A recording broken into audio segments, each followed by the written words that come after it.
Chair Walker, we are good to start when you're ready. I'm ready.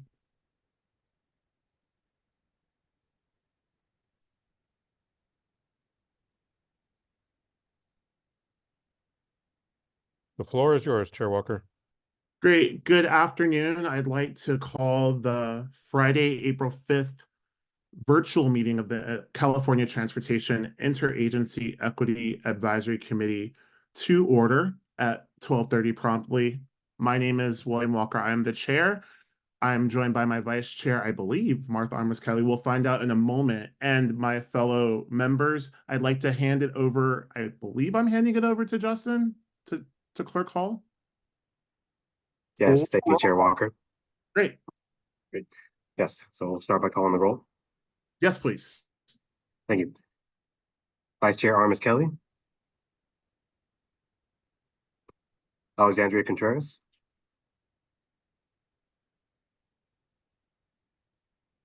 Michael Despain. Anna Gonzalez.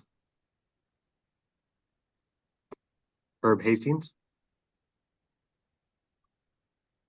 Peggy Martinez. Present. Amber Novi. Present. Andres Ramirez. Present. Michelle Rousey. Present. Connie Stewart.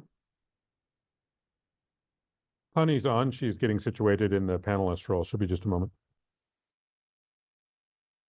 Randy Torres Van Vleck. Present. Good morning, everyone. Good afternoon. Stella Ursua. Present. Cheryl Villegas Walker. Here. Christine Williams. Present.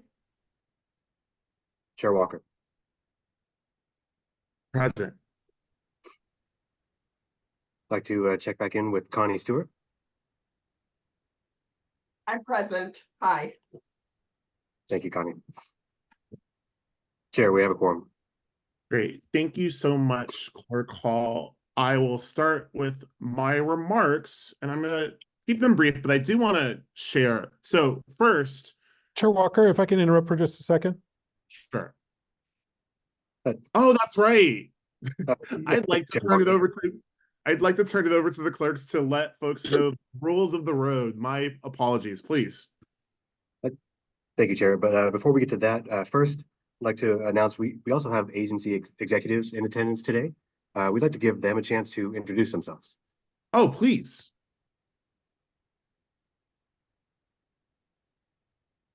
Hi, everyone. It's Tanisha Taylor. I'm the Executive Director of the California Transportation Commission. It's great to be with you all today. Welcome.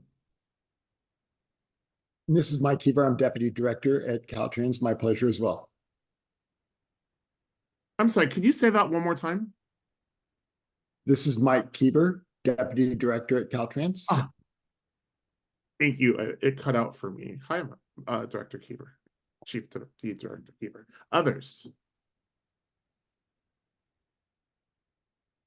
Undersecretary Tollefson, have you joined us?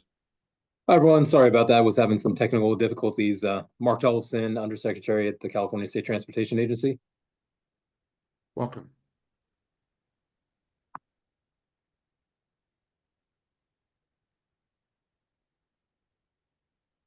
All right, and now we will move on to the instructions, the logistics for participating in the meeting. Yes, please. Welcome to the April 5th, 2024 Interagency Transportation Equity Advisory Committee meeting. This committee's focus will be on elevating diverse and historically marginalized voices and will advise the California Transportation Commission, California State Transportation Agency, and California Department of Transportation on how to achieve meaningful outcomes in transportation equity, environmental justice, and equitable economic opportunities, especially as related to transportation planning and programming. The meeting agenda is located on the Commission's website at www.catc.ca.gov.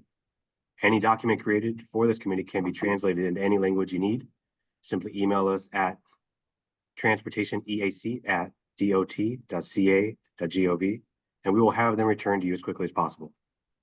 American Sign Language translation is being provided for this meeting.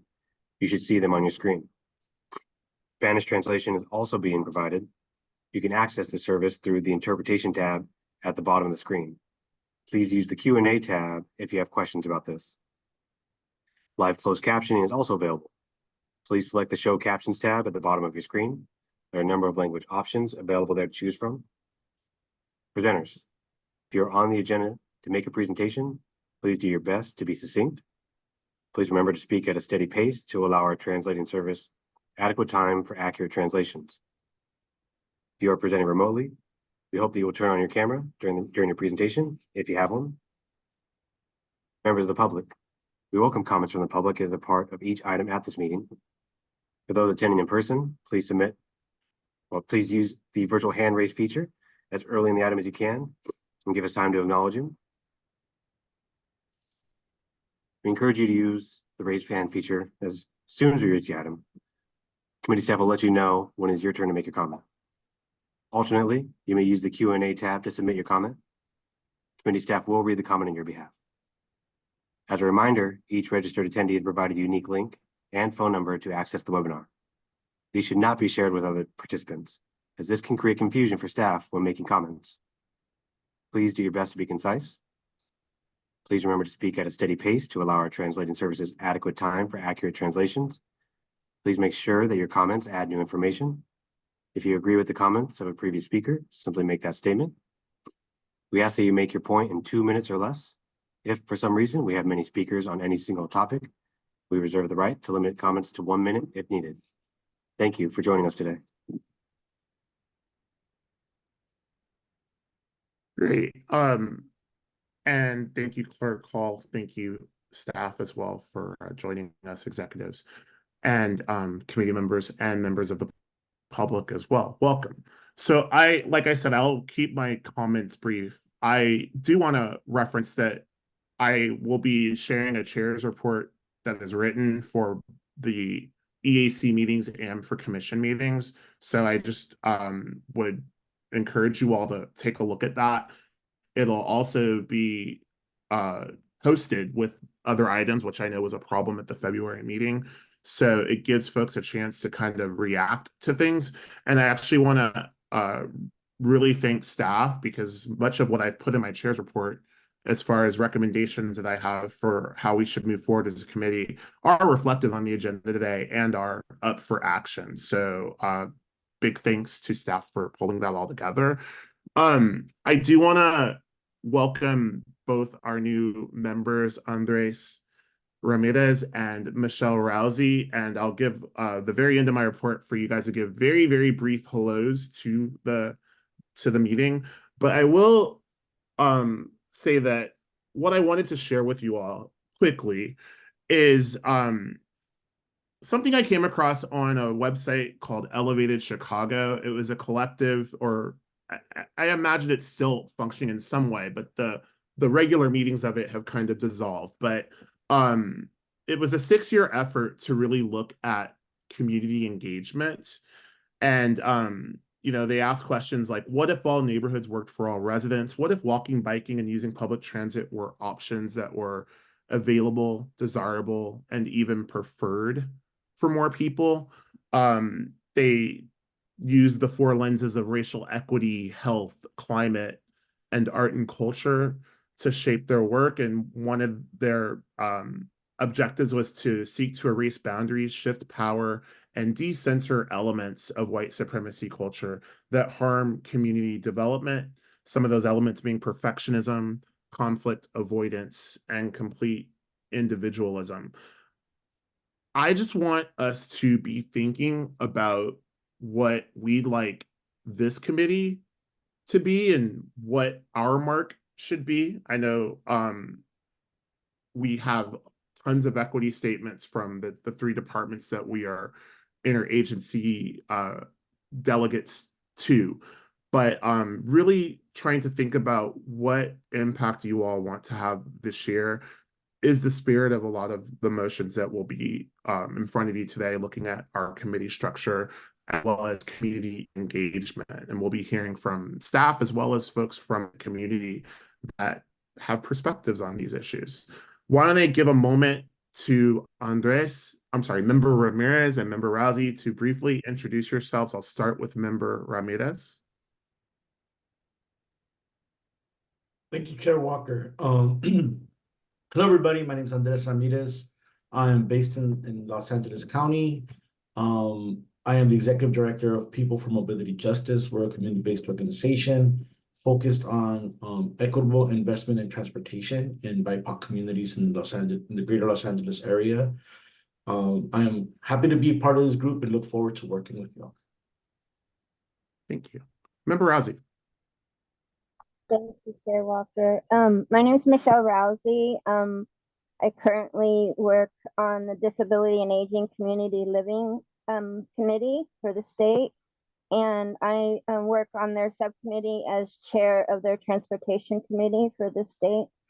I also work on 2 local transportation committees in Alameda County, which I'm located, and I look forward to working with this group. Thank you. Thank you both. And I'm going to take a moment to acknowledge a comment that former chair, I shouldn't say former, past chair Ager, because she's still a member of the commission, mentioned is we gained 2 really great, strong representatives. And you're both from places I've lived in my lifetime. And, you know, I've been very lucky to live in places that have great representation throughout the state. Member Santana definitely came from the District 7 region, but I know that we lost a member from the Sacramento area, which some would argue is urban, but some might argue is the Central Valley. And I think it's really important that we as members think about who's not in the room as we come up with our recommendations and ideas for the work that we do. So I ask you all to keep that top of mind, but I've heard great things about the both of you, and I'm excited to learn more and to work with you, as I'm sure our fellow members are too. If it didn't take 30 minutes to all of us to respond to that, I would go there. So that ends my report. I'm gonna go right to item. Oh, I have to ask for public comment for my report. Is there public comment at this time for this report? Thank you, Chair. Not seeing any public comment online. Thank you. Great, thank you. All right, we are going to move to item number 3. It's an information item followed by item number 4. I'm just going to take them together just to save a little time. It's a February 13th recap of the interagency staff updates, as well as approval of meeting minutes. And I know that that's going to be reports from Carolyn Adams and Destiny Preston. So if you both could go ahead, and we'll take action after your reports and after public comment. Wonderful. Thank you, William. Good afternoon, committee members. It's really wonderful to gather with you all today. Our interagency staff team has been working closely with your chair and your vice chair to co-develop the content for today's meeting. And I want to thank my team members at CalSTA, CTC, and CalSTA for all their work leading up to today. And I also want to thank our executive leadership team for joining us, as always, for these conversations. So similar to what William mentioned about his chair's report being included as a book item and it's posted online, our staff meeting recap is also provided in great detail and posted online. Committee members have received that in advance. So if folks want to refer back to anything that was discussed or that came out of the February meeting, we encourage you to look at that. And for today's purpose, I just want to highlight a couple notable events that have taken place since we last met in February. And I know we have a lot on the agenda today, so I'll make this as quick as possible. But first and foremost, you'll all be happy to hear that the award recipients for the Reconnecting Communities Highways to Boulevards pilot program were announced last month on March 12th. And as a refresher, the pilot program was established to plan for and fund the conversion of key underutilized highways in the state into multimodal corridors. And the goal of this is to reconnect communities divided by transportation infrastructure. So thank you to all of the committee members who participated in reviewing the Reconnecting Communities applications last year and providing your valuable insight in that process. We hope you feel like that was a worthwhile experience, and now you can see some of the fruits of your labor being involved in that review.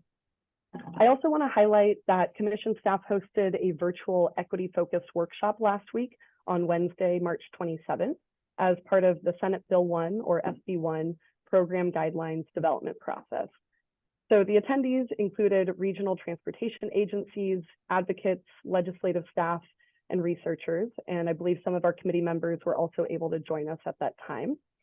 So for those of you who were able to join us and those of you who were not, for a little context, the Commission is continuing to make a concerted effort to ensure that equity is embedded in the project development, nomination, and selection process. And they continue to utilize the feedback received from partners at the public workshops to update their program guidelines for this fourth cycle of the SB1 programs. So again, many of you participated in that update process last year, and we'd like to extend our gratitude to all of the committee members who supported the equity guidelines update.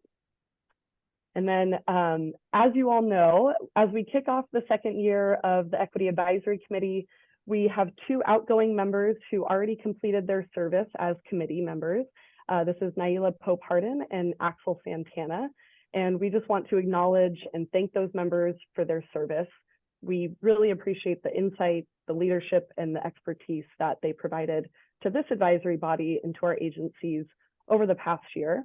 And we look forward to continuing to work alongside them as equity advocates in the transportation space. We also want to announce that Mike Despain has stepped down from his service on the committee. And in the meantime, interagency staff will go back to the most recent round of applications that we received for the Equity Advisory Committee, and we will work to identify a qualified replacement from those applicants. And then we will go through a similar process that we went through to appoint our new members, providing those recommendations to our executives and then getting final approval by the commission.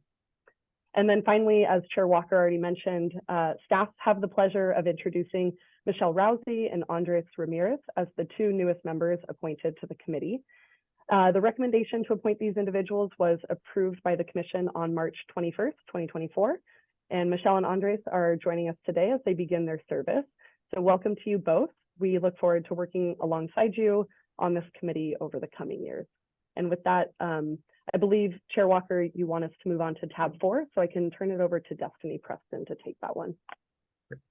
Thank you. Hi, committee members. Tab 4 is an action item to approve the minutes for the Interagency Equity Advisory Committee meeting that occurred on February 13th.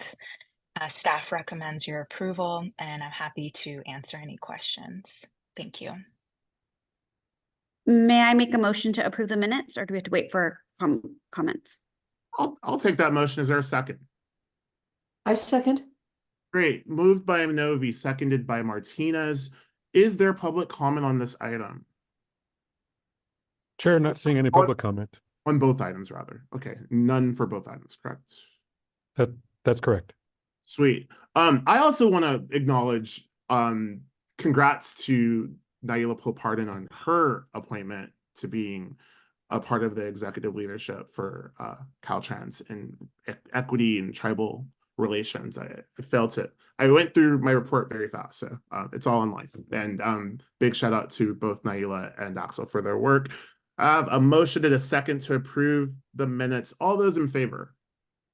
Chair Walker, because we're fully virtual, we need to do a roll call vote. My apologies. I will hand it over to Clerk Hall for that roll call, please. Thank you, Chair Walker. Vice Chair Amos Kelly. Alexandria Contreras. Present. You voting aye on this item or nay? Sorry, I thought it was another roll call. My mistake. Do you have a vote for the minutes, Member Contreras? No. Okay. Great, thank you, Clerk. Member Contreras, can you please clarify, are you voting no, or are you abstaining from voting? Abstaining from voting. Thank you very much. Michael Spain. Ana Gonzalez.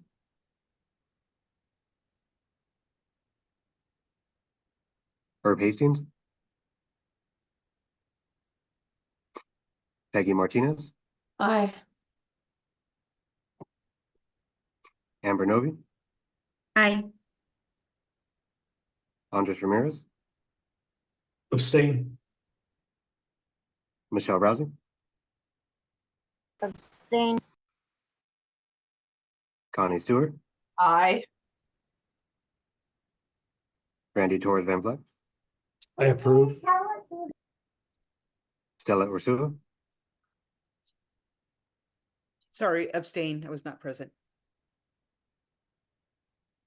Cheryl Villegas Walker, Yes. Christine Williams, Aye. Chair Walker, Aye. the item is approved. Thank you. Thank you, Clerk Hall. Thank you, members. We will move to item number 5, which is public comment for items not on the agenda. This is where public comment, members of the public are welcome to make comment at this time for items that don't appear on the agenda. And I'll just quickly let you know that if your comments are regarding our Bagley Keene Open Meeting Act item, community engagement for Caltrans and community members that are presenting, the Caltrans excess lands presentation, and our item 1 subcommittees and member reports.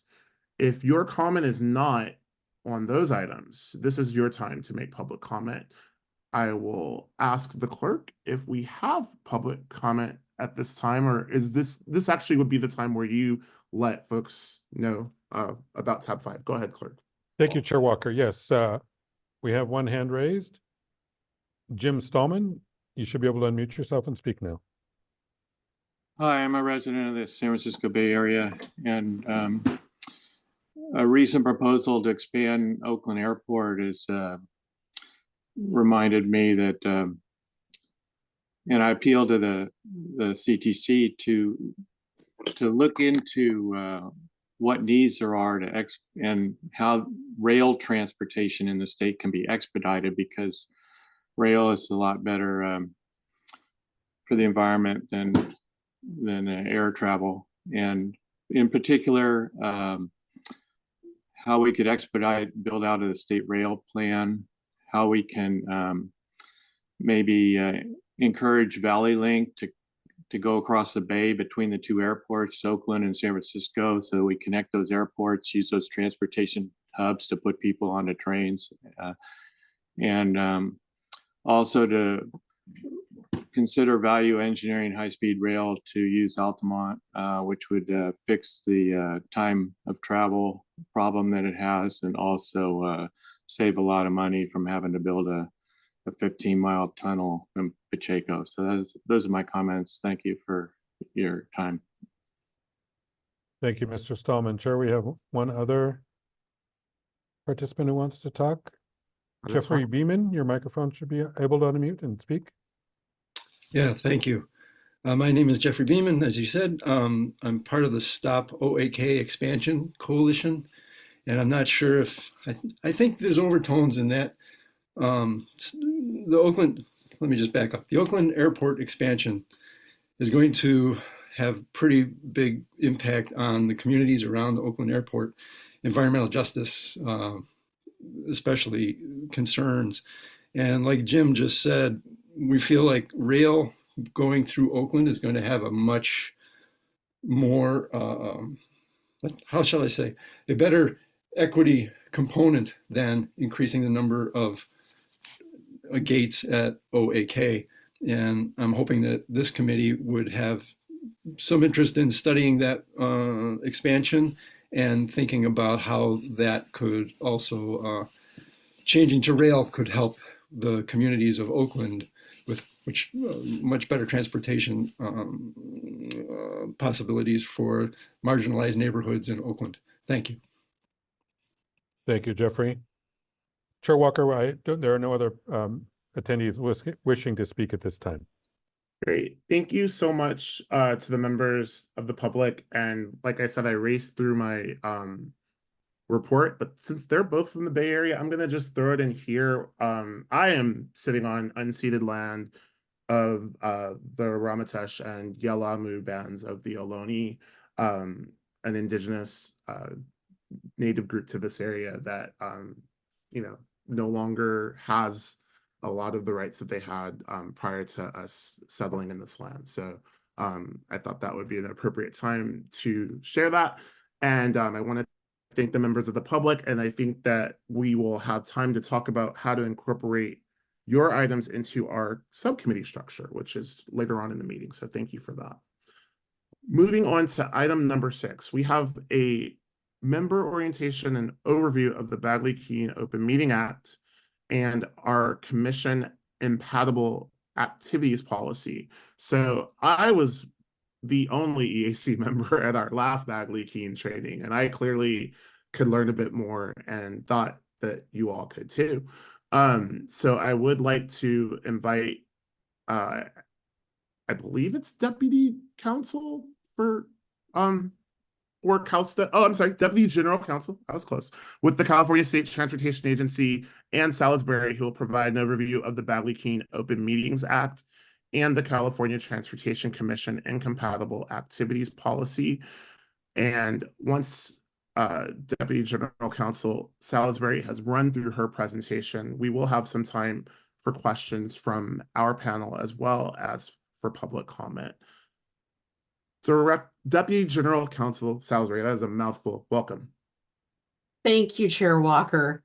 Chair Walker, members of the committee, and other attendees, my name is Ann Salisbury, and I am the Deputy General Counsel at CalSTA. I was asked to provide an orientation to the members regarding some common aspects applicable to state bodies.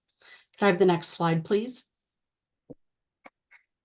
Today, we will be doing an overview of the Bagley-Keene Open Meeting Act and the Incompatible Activities Policy. The members should have received copies of both the Act and the policy. I would kindly ask that you hold questions to the end of the presentation so that we can get through all of the material. Questions of a general nature are welcome, but any questions specific to individual circumstances should be done one-on-one at a later time.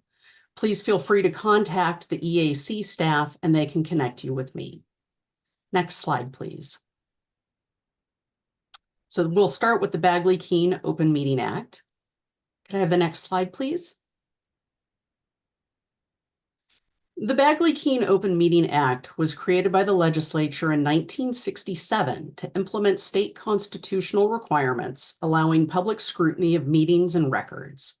While the requirements of the Act are fairly straightforward, situations sometimes arise that do not fit neatly into the requirements of the Act.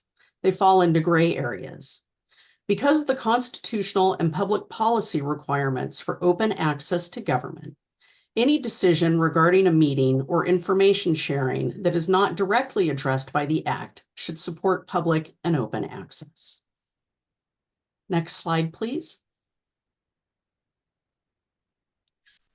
The Bagley-Keene Act only regulates quote-unquote meetings of state bodies. So how is a meeting defined? It is when a majority of the members of the committee or subcommittee gather to hear, discuss, or deliberate on subjects that are in the purview of the state body. So what is not a meeting? Well, members gathering for lunch and talking as long as they don't discuss subjects involving transportation equity or other subjects of this committee. Less than a majority of members talking about issues of transportation equity as long as they don't share those discussions with other members.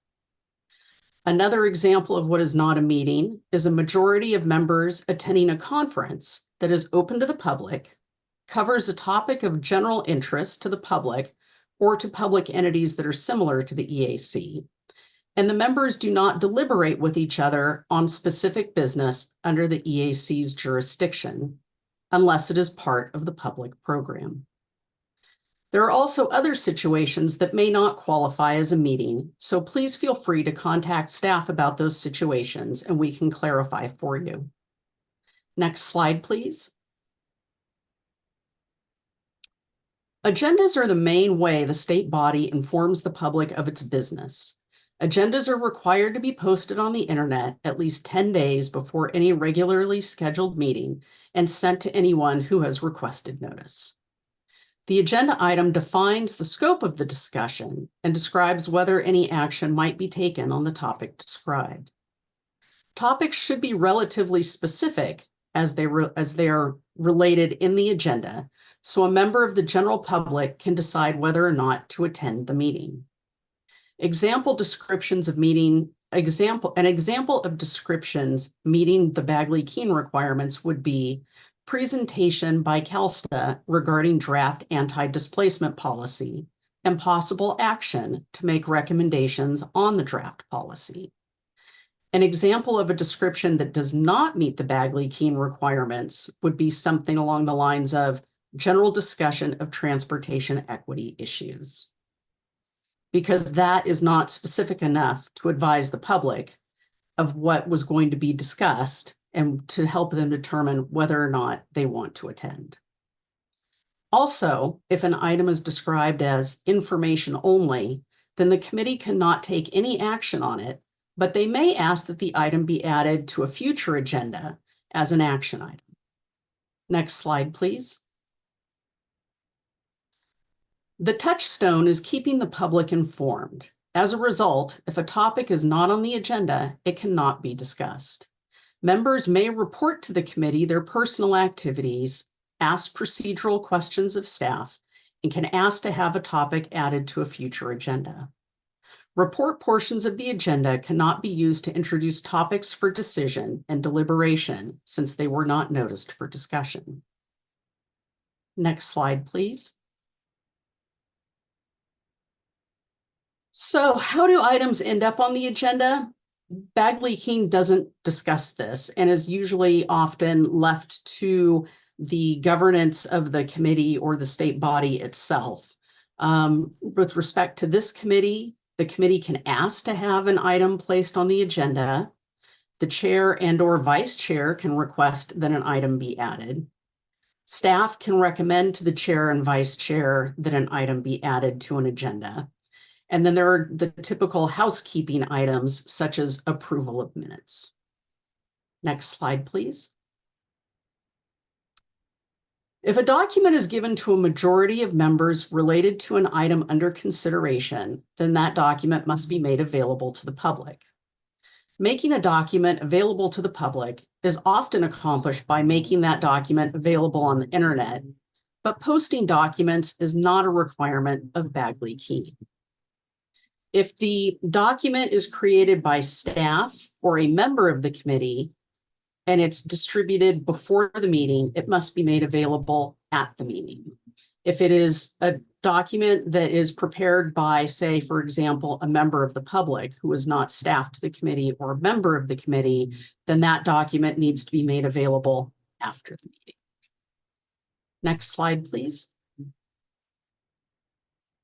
So in terms of meeting procedures, the public must be given an opportunity to comment on each agenda item before voting on the item. Votes must be done by roll call, and the chair or other person running the meeting should announce any action taken by the committee after a vote. Next slide, please. The next topic of discussion is the incompatible activities policy. And all appointees, officers of the state, and employees of the state are governed by this incompatible activities policy. And each individual agency is required to promulgate their own policy. There are a lot of similarities because there are requirements that are in state law that have to be included into an incompatible activities policy. For purposes of this committee, they are covered by the California Transportation Commission Incompatible Activities Policy. Next slide, please. And that slide right there is the introduction to the state law that describes the policy and how each committee has to, or each department has to promulgate such a policy. Next slide, please. So one of the components of the incompatible activities policy that is somewhat a common area where people tend to forget or make a mistake is receiving or accepting money or any other consideration from anyone other than the state for the performance of his or her duties as a state officer or employee. And so one of the examples that I have provided is Belinda is an EAC member interested in attending the Advancing Equity Conference. The tickets are $500, but Belinda contacts the organizers and tells them she is an EAC member and wants to attend for free. Other state employees or officers are not offered free admission. So it would be a violation of the incompatible activities policy if Belinda were to use the prestige or influence of the office for private gain. Next slide, please. Another area is receiving or accepting money, or sorry, I think I got my slides confused with these. Receiving or accepting money or any other consideration from anyone other than the state for the performance of his or her duties as a state officer or employee. And the example for this is Wanda is a member of the EAC and an hourly employee for ABC Corporation, which is a company that consults on equity issues. EAC meetings fall on days when Wanda is scheduled to work. Her employer pays her for the time she is at EAC meetings, reasoning that it is an extension of her work. There's, of course, a difference between if you are a salaried employee versus an hourly employee, but for purposes of this example, we really focus on the hourly employee because the employee is not at work performing their duties when they are sitting as a member of the EAC. Next slide, please.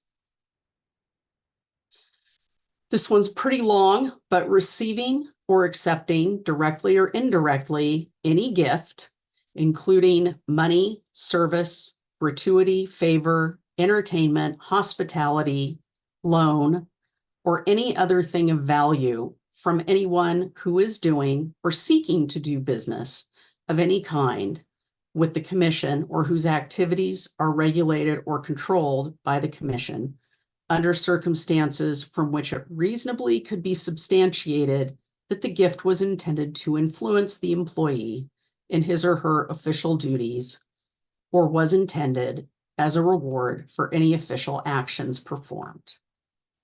And the example we have for this is Robert is a member of the EAC and has a prior professional relationship with a senior manager at the local transit agency, Dana. The EAC is contemplating making a recommendation on transit funding. Dana treats Robert to lunch and shares with Robert the transit agency's thoughts on transit funding. And so the key there is that Dana bought lunch because Robert is a member of the EAC. Next slide, please. Any questions? William bought lunch for himself, and that's why I turned my camera off. Is there any question from members of the committee? Thank you, Council Salisbury, for your presentation. I have a question. This is Peggy. I will go to Member Martinez and, or actually, I need to. I'm not seeing hands. And I don't know if people are using them, and so, and that's okay. I see one now. But yeah, let's try to use hands. And if I'm messing it up completely, I'm gonna let Justin or Doug take over for me. But right now, I see Member Martinez followed by Member Walker, followed by Member Rousey. Member Martinez, please go ahead. Quick question about like if the person's a salaried or hourly worker at the state. I guess I wasn't clear on whether they're paid for their time when they're coming to an EAC meeting. Yeah, so this, in that example, the employee worked for a private company. Right.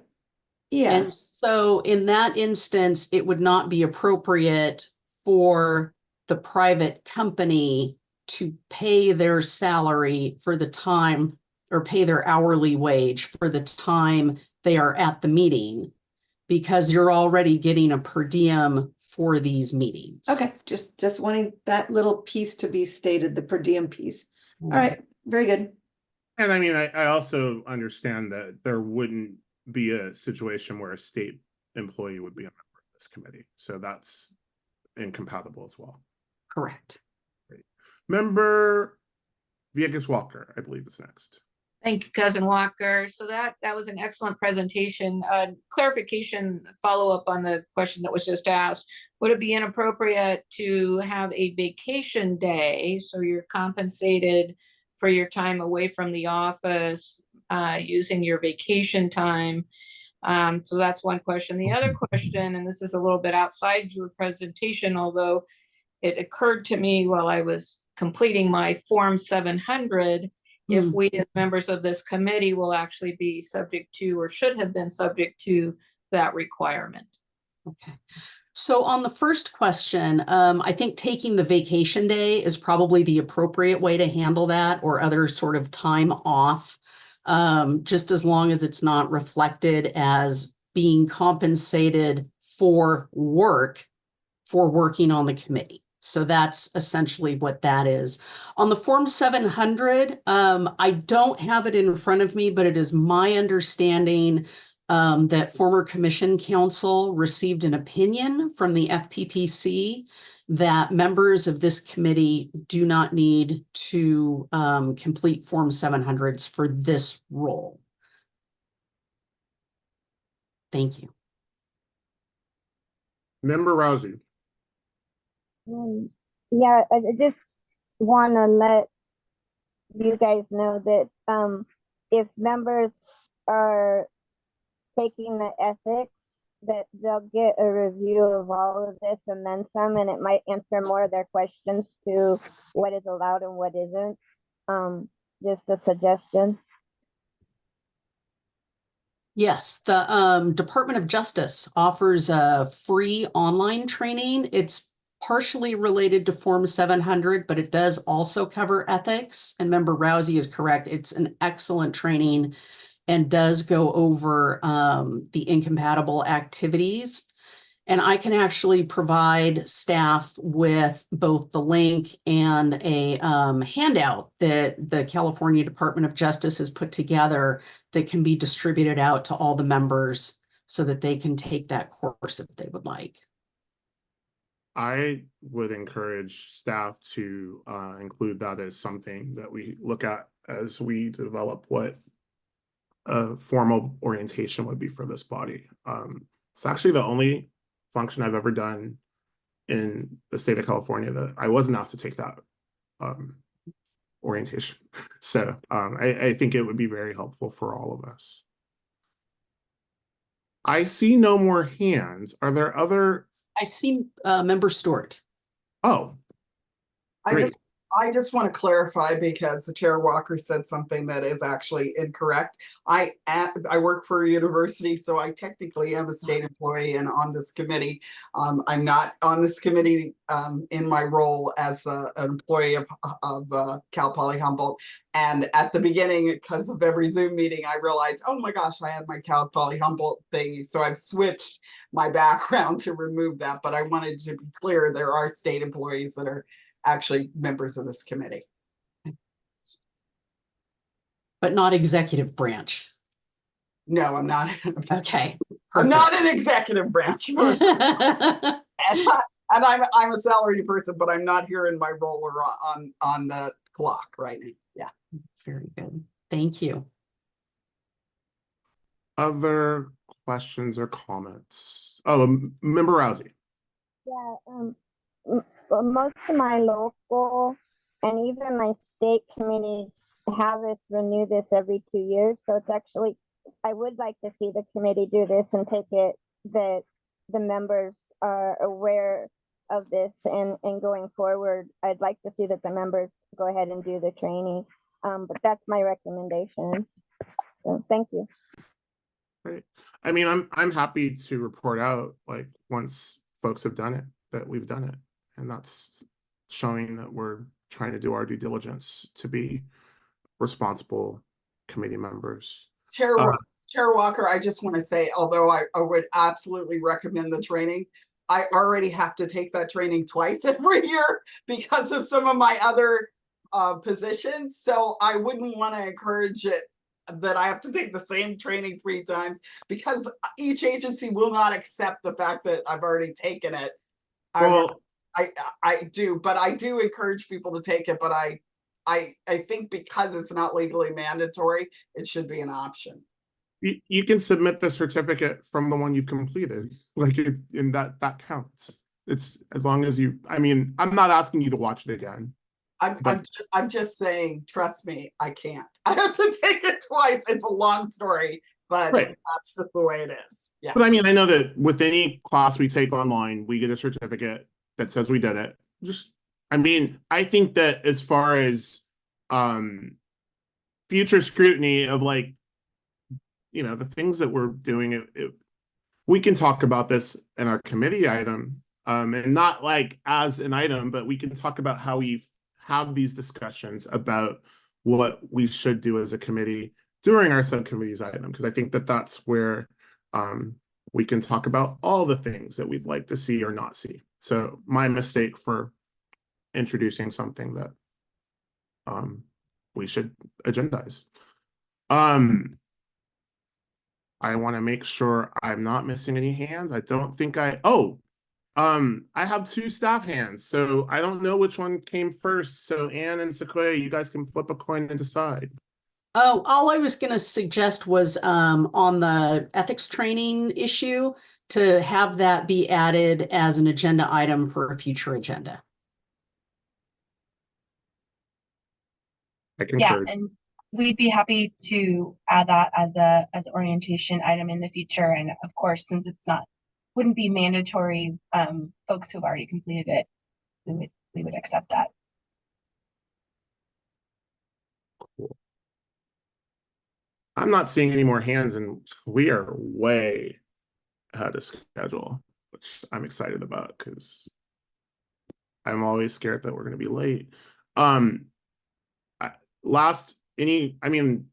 I want to open it up. Like, are there any staff comments about what we've just learned and things that you think that we could incorporate for the future?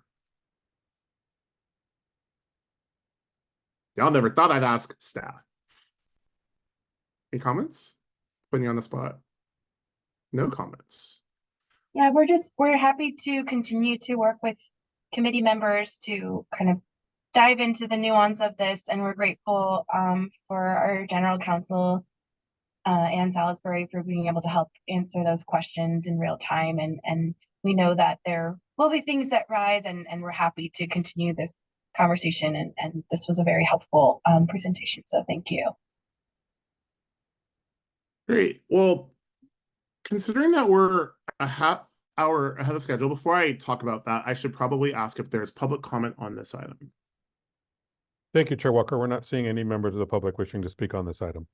Great. So it's interesting because I threw out the suggestion during our prep for this meeting to spend a little bit more time on some other items. And so I'm kind of stuck because I know that, like, at 2 o'clock, we would definitely have our presentations from Caltrans.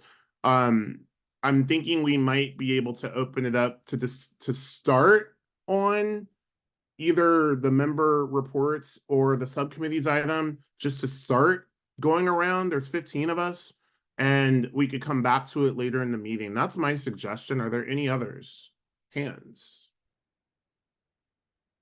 So we actually have staff are available for tab 7, so we can kick that off.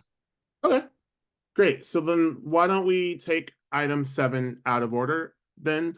That is oh wait, no, we're not out of order. We're just ahead of our break. So at a certain point, we will take a break for folks that need it. We'll probably all want that.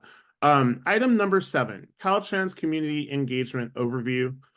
This item is where staff will provide an overview of various ways Caltrans is updating their policies and processes to ensure early and continuous community engagement. Staff will share opportunities for the EAC to provide advisory support in coming months, and also open it up to you all for questions and discussions, followed by public comment. I'm going to hand it off to do I hand it directly to, there we go. Thank you, Chief Marlon Flournoy, who is Chief of the Division of Transportation Planning. Can I make an aside? Or no, I'm not going to make an aside because I want to follow the Deputy Counsel's advice. So I won't make an aside. I'm going to just hand it over to Chief Marlon Flournoy. Good afternoon. Great, thank you so much. I just want to confirm that you can hear me. Yes, we can. Okay, excellent. Well, good afternoon, everyone. My name is Marlon Flournoy, and I'm the Chief of the Division of Transportation Planning at Caltrans.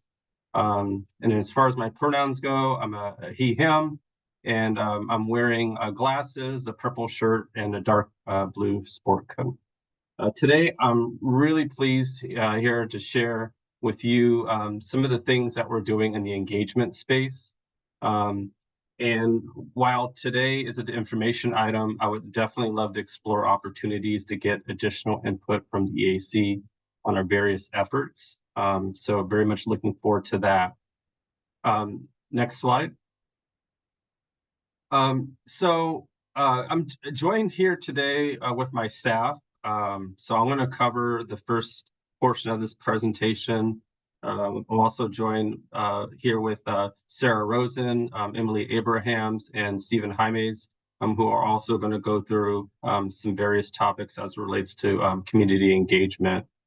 And what we're going to be talking about today is a few things. One is we have our community engagement coordinators that we're going to be rolling out. So I'm really excited to have district staff that are actively engaged in this space. And they're going to be in charge of coordinating tools and resources, including training, the deployment of playbooks in the districts as well. And we're also developing a statewide community engagement playbook. We're deploying a Caltrans engagement portal. And so Emily's going to talk more about that, as well as our project initiation documents. And so I'll talk a little bit more about what that is, but it's a critical, piece to actually getting a project funded. So I'll talk more about that in the upcoming slide.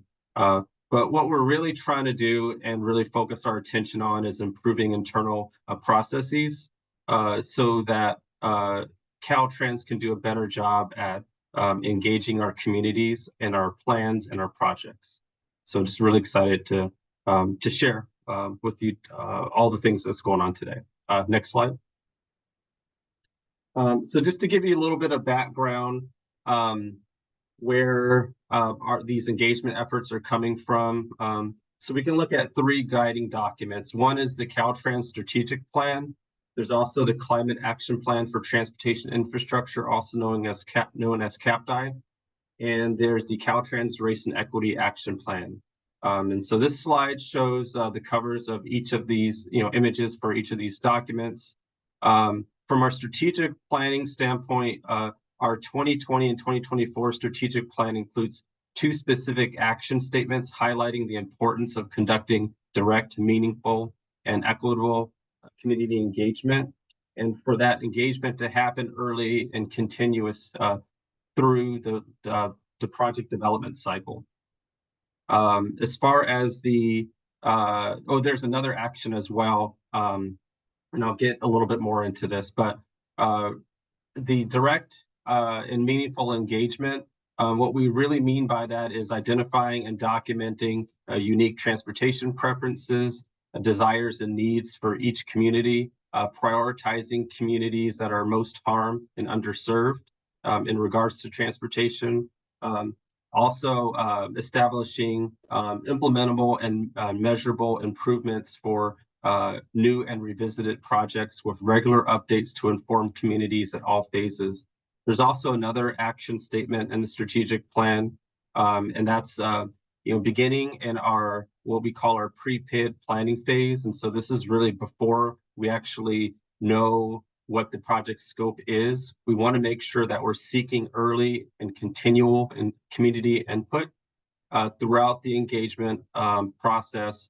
And this is going from design scope development, budget development to address community needs, and also to include a holistic element such as, lighting, landscaping, striping, sound walls, public art, colors, textures that reflect the desires as well as the culture and aesthetic values of the community. In regards to CAPTI, it talks about elevating community voices and how we plan and fund transportation projects. So the community engagement playbook for transportation planning and project development is specifically identified here.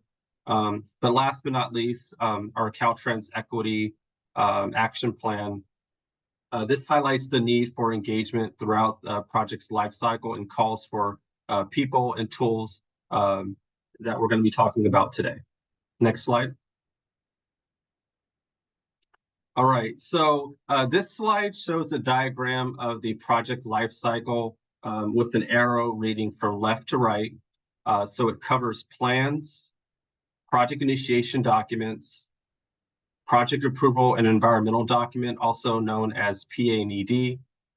We have plan, specification, and estimates, right-of-way, construction, and maintenance. And so to give you a quick crash course as it relates to how projects are built at Caltrans, there are 7 phases to a project, and the scope and cost influence the duration and complexity, of each of these phases.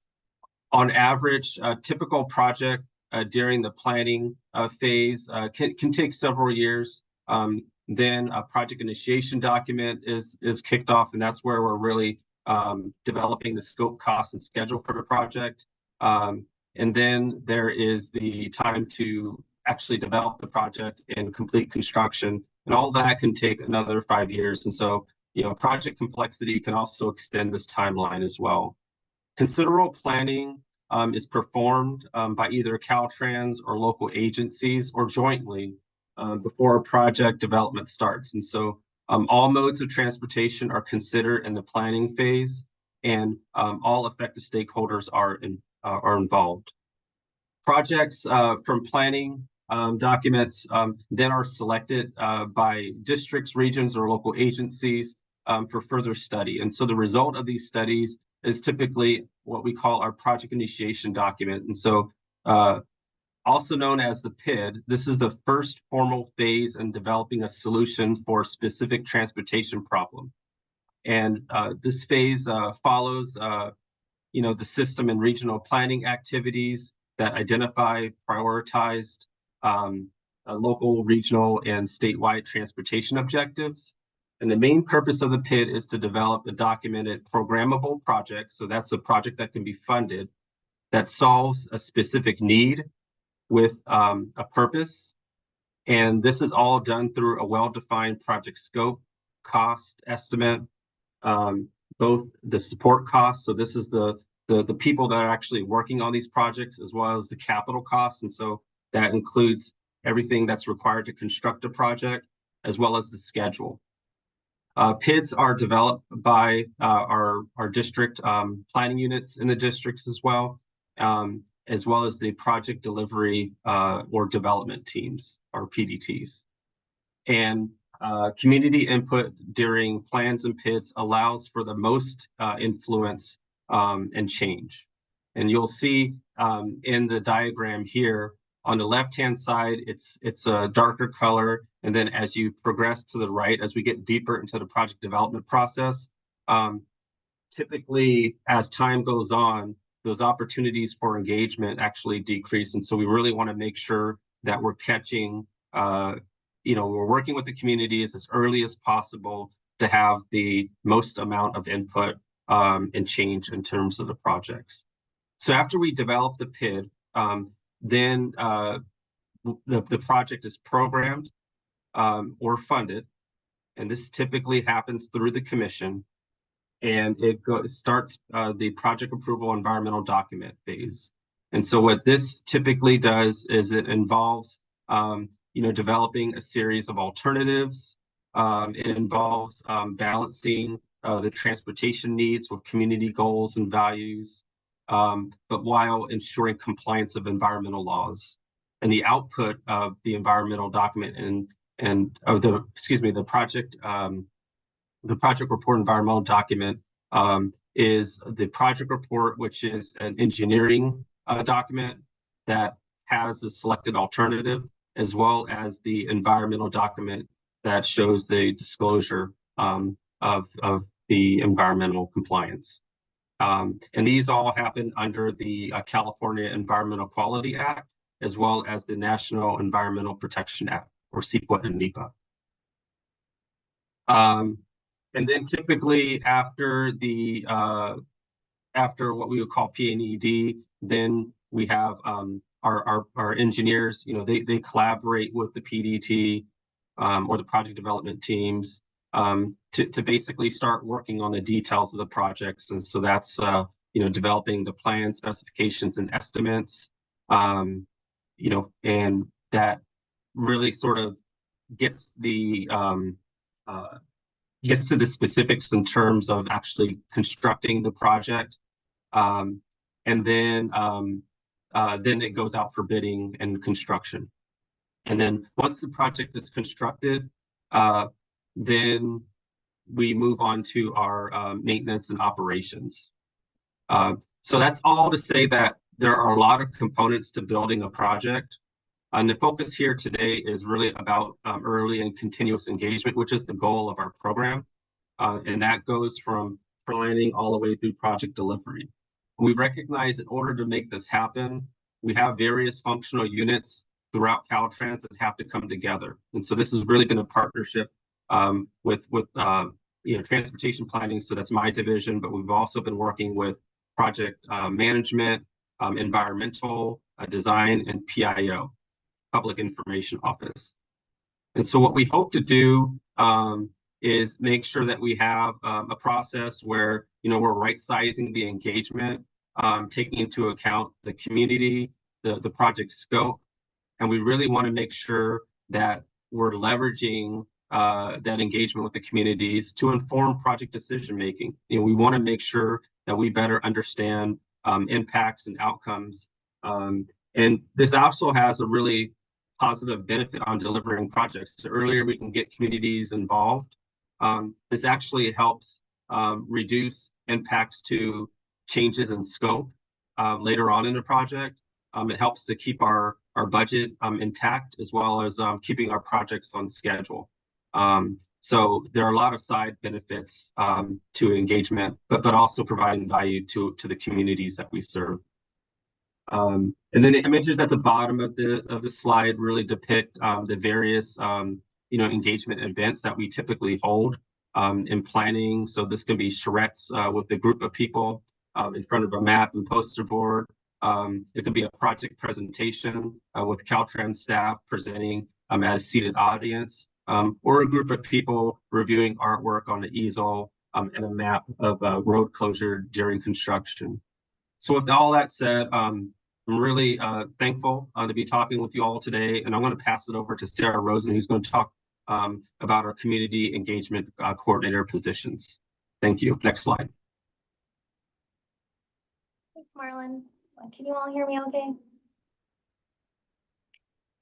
My name is Sarah Rosen, and I use she, her pronouns. I have brown hair, and I'm wearing glasses and a blue sweater.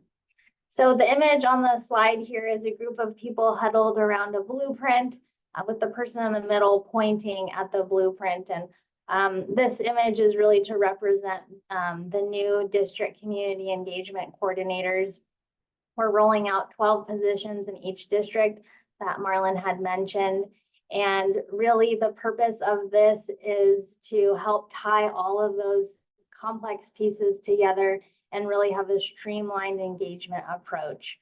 So some districts have hired their CECs, community engagement coordinators, already, and some are still in the process of filling.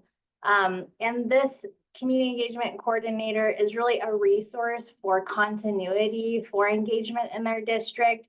They're not going to be conducting the engagement, but they're really helping with the approach of really ensuring early and continuous engagement, like Marlon had mentioned. So they will be working with all the functional units, planning, public information office, all the project delivery components. And they'll also be leading their own district community engagement playbook, which will really help tie how those roles work together and what procedures for effective engagement in their district. And I'll talk about that a little bit more in a moment here. They will also be the lead point for the Caltrans engagement portal, and Emily will chat about that in a little bit. And they will really be building capacity of strategizing when to create a public engagement plan, and really, like Marlon mentioned, right-sizing the engagement based on the project and the needs of the community. And really helping proactively ensure those resources are identified early, so we do have resources for engagement in the subsequent phases of a project. So as I mentioned, this person isn't leading the engagement.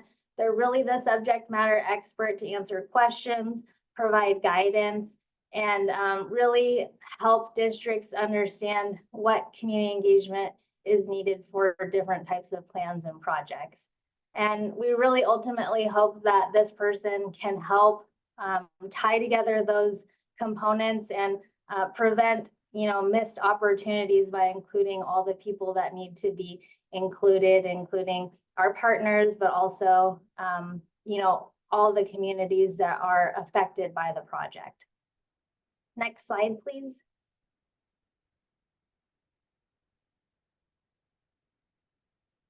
So we have been working on some tools to help this community engagement coordinator, as well as others working in the engagement arena, to improve their work. And some of those tools include, we're training these new community engagement coordinators and also hosting regular roundtables for information sharing.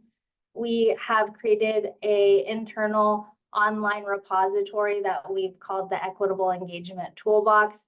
And it's really a resource of different information of engagement from USDOT, but also subject matter experts like the International Association of Public Participation and other engagement training resources. And we've also updated our pitch guidance that we'll talk about later in the presentation. And then some things I wanted to share a little bit more with you are the on-demand equitable engagement training we're rolling out for staff, the Caltrans engagement portal, the statewide community engagement playbook and district playbooks, as well as the public engagement plan template and guide. Next slide, please. So the public engagement plan template is really a starting point, a baseline document to tailor engagement for each plan or project. And the public engagement plan guide is really a companion resource to really walk staff through each of the components of developing a public engagement plan. So this effort is to streamline the approach and really make it accessible for all staff to start engagement early and update it continuously through the process. And the image on the slide here just shows the cover pages of both the template and the guide. Next slide, please. We are also working on an equitable engagement training on demand for staff. And this has been created in conjunction with our consultant, MIG. And it was really a training program for staff to empower staff to conduct equitable engagement. And Caltrans has been working to make this material in an on-demand interactive format so staff can take it at any time. And this training is rolling out in 2 parts. So module 1, that's part 1, is really laying the foundation of doing equitable engagement. We're talking about the history of inequities in transportation, redlining, implicit bias, and what equitable engagement means. And module 2 will be really covering those next steps of what a public engagement plan would look like and conducting the engagement for a plan or project. So the image on the screen is just one snapshot of that first module. Next slide, please. We are also working on guidance that we're calling the Community Engagement Playbook. It's in two parts. There's the statewide Community Engagement Playbook that's really serving as the guide for future district community engagement playbooks. And then there will be 12, one for each of the 12 district community engagement playbooks that will really help inform district staff of procedures and engagement related to the plans and projects. So on the slide here, I just have a high-level breakdown of what those two documents are. The statewide really providing that overall framework, including best practices, resources that all staff can use statewide, and also laying some best practices guidance for the districts when they're creating their own playbooks.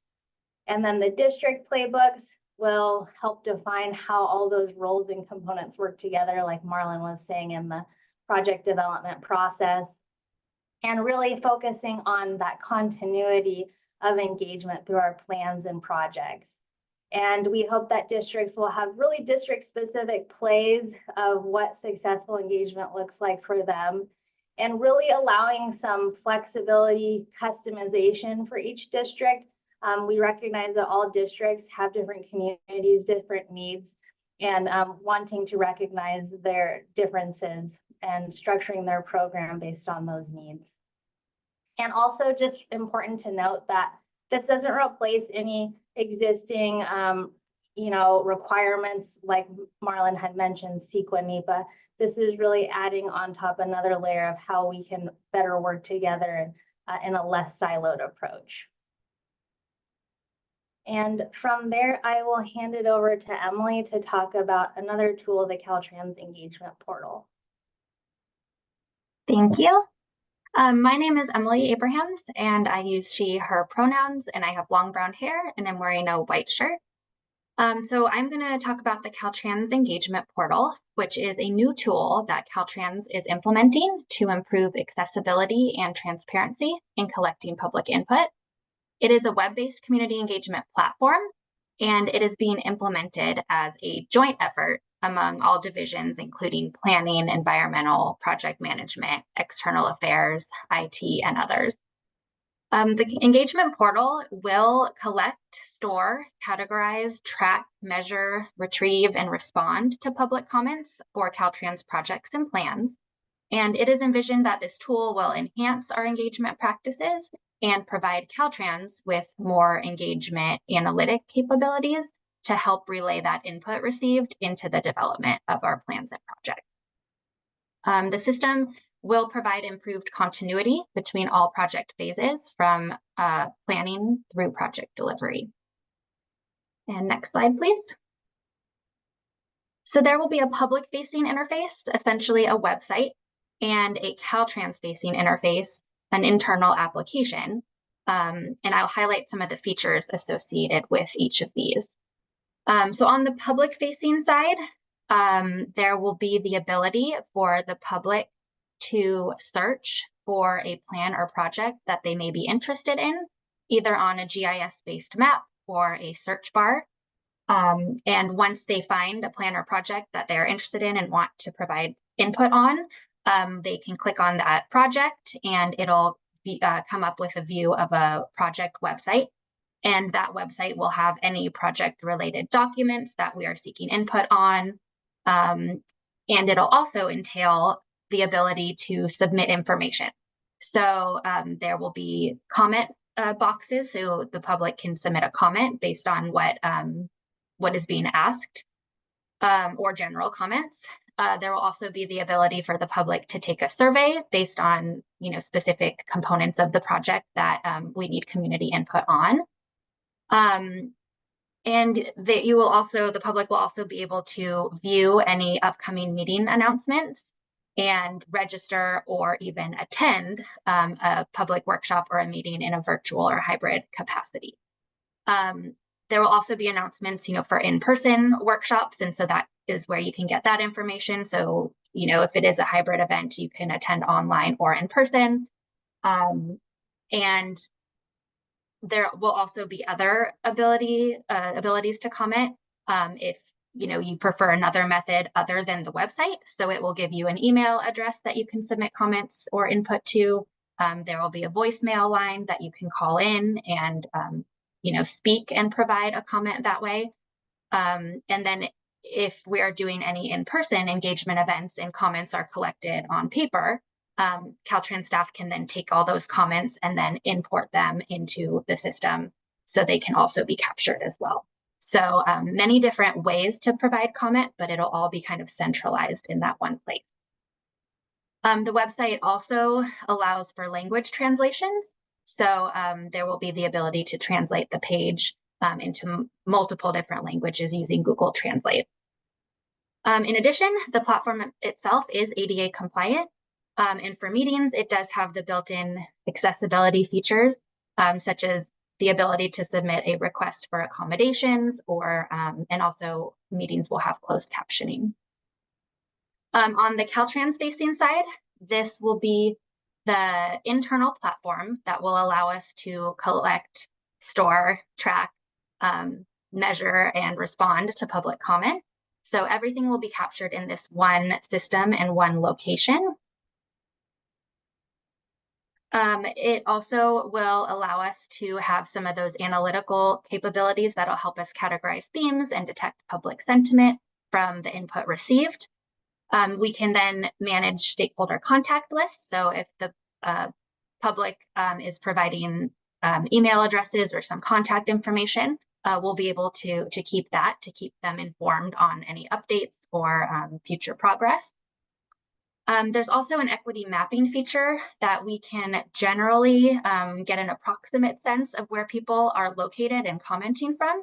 So this will help us to ensure that we are hearing from all communities.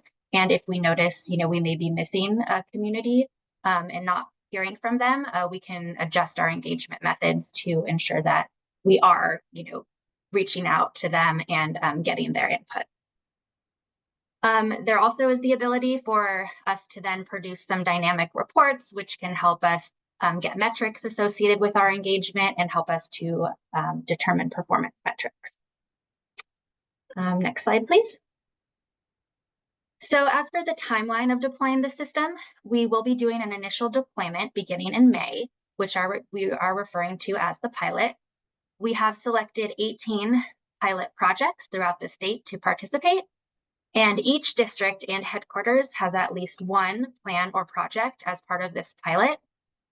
All of the pilot projects are in various phases. So some are in the planning phase, some are in the project initiation document phase, some are in environmental, and some are in design. And all of the pilot projects were selected to ensure a wide variety of locations and project features and communities, such as equity priority communities and tribes.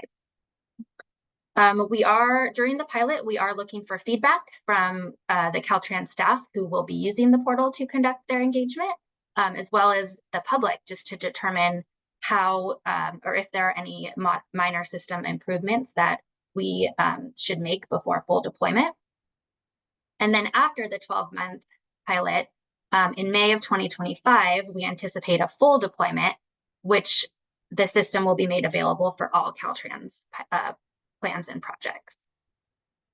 We will continue to monitor feedback received on the use of the portal, and if we received any large-scale improvements or suggestions that we would like to pursue, we will start working on those, and those will take more time, but we will do our best to enhance the system to meet those other additional needs. And with that, I will hand it over to Stephen to talk about PIDs. Thank you, Emily. Good afternoon, everyone. My name is Stephen Hymas. I work in the Office of Project Planning in Caltrans. I use he/him pronouns, and I'm wearing glasses and a blue shirt. On the screen, there's a graphic of a circle representing Caltrans policy, guidance, tools, and funding moving through a funnel. At the bottom of the funnel is a project-level public engagement. There are many areas that need to be brought into Caltrans project development process to implement engagement.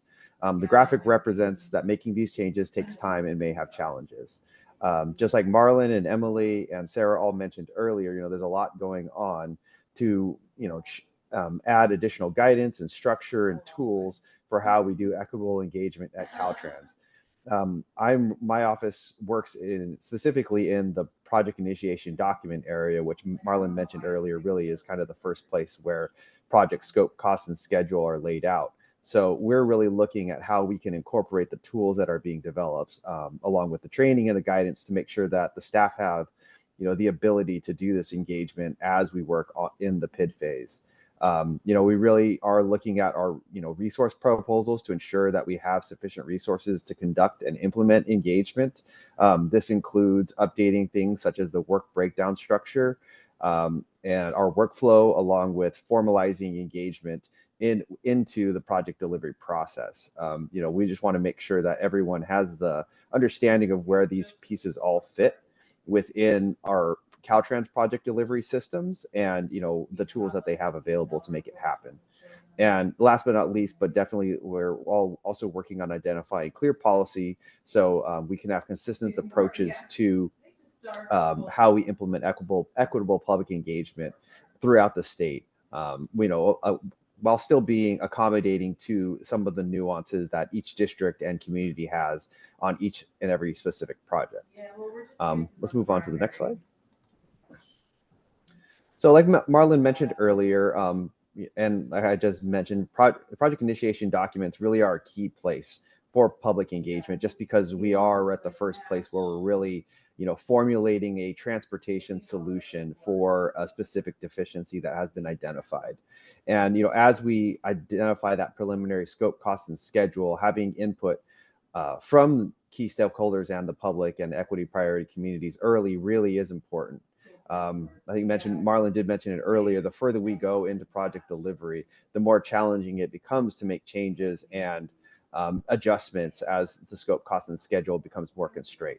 So really, we're looking at how we can incorporate a lot of the great work that's happening, that's being developed earlier, such as the Caltrans engagement coordinators, the playbooks that are being developed, the community engagement playbooks that are being developed at the statewide level, but then also at the district level, along with all the specific training materials that are being developed as well. So we're really trying to basically key those things into our project initiation development process to make sure that everyone is kind of moving in the same direction and getting the same message out there. So how is PID engagement conducted? Right now we're really focused to make sure that it is context sensitive. Caltrans being a very large organization across the entire state, every community is very unique. Every project is very unique depending on the types of improvements that we're doing. Some of them are relatively small maintenance projects. Some of them are very large corridor projects. So, we want to make sure that we're doing the right engagement for the right project, making sure we're reaching the right people. And then, part of that is making sure, these new tools that are coming online, such as the engagement portal, that are really going to help us reach, everyone throughout the state. We recently already updated our PID engagement guidance in coordination with a lot of these other offices that are doing this great work. And we're really looking forward to continue to build those bridges. So that way we can make sure that as we're initiating these documents before they get programmed, we have all the pieces in place.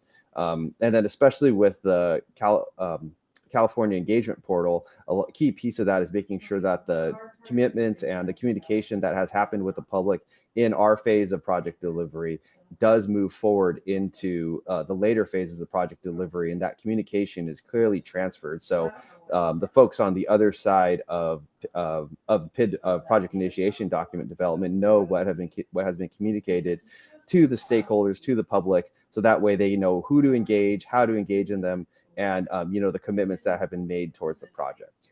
So we're really happy with all the amazing work that's been going on, and it's been a great partnership with all the other offices. They've all been doing an excellent job kind of moving these pieces forward, and we really look forward to our continued engagement to achieve successful outcomes. So with that, I'm going to pass it back to Marlon, and he's going to cover kind of some of the focus areas we have right now.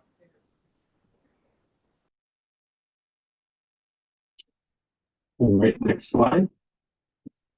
All right, so I just want to share a little bit about some of the things that we have going on right now, and we're definitely interested in getting input from the members of the EAC. So the first is we have a 45-day comment period that's open up. So this is for public review for our public participation plan. And so the public participation plan basically informs how we're conducting public engagement for our California transportation plan. So this is going to be the next version of that, which identifies, basically our vision of the future of the transportation system. That also helps inform the federally required federal statewide transportation improvement program, or the FSTIP. And so this is really a multi-year document that is a intermodal program of federally funded transportation projects that we have to send to FHWA. And it has to be consistent with statewide plans, planning processes, as well as metropolitan planning documents, transportation improvement programs, and other planning processes. And so, this is really helping to set the framework for a lot of those components from an engagement standpoint. And the comment period on that is open now, and it will close on May the 20th, 2024. Next is the Caltrans system investment strategy. And so we have our draft document that's out for public review.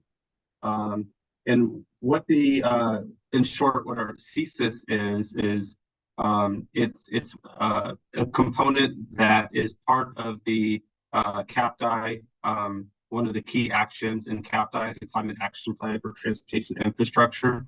And so what this is doing is it's allowing us to get to a point where we're utilizing and leveraging data and performance to guide transportation decision making on investments.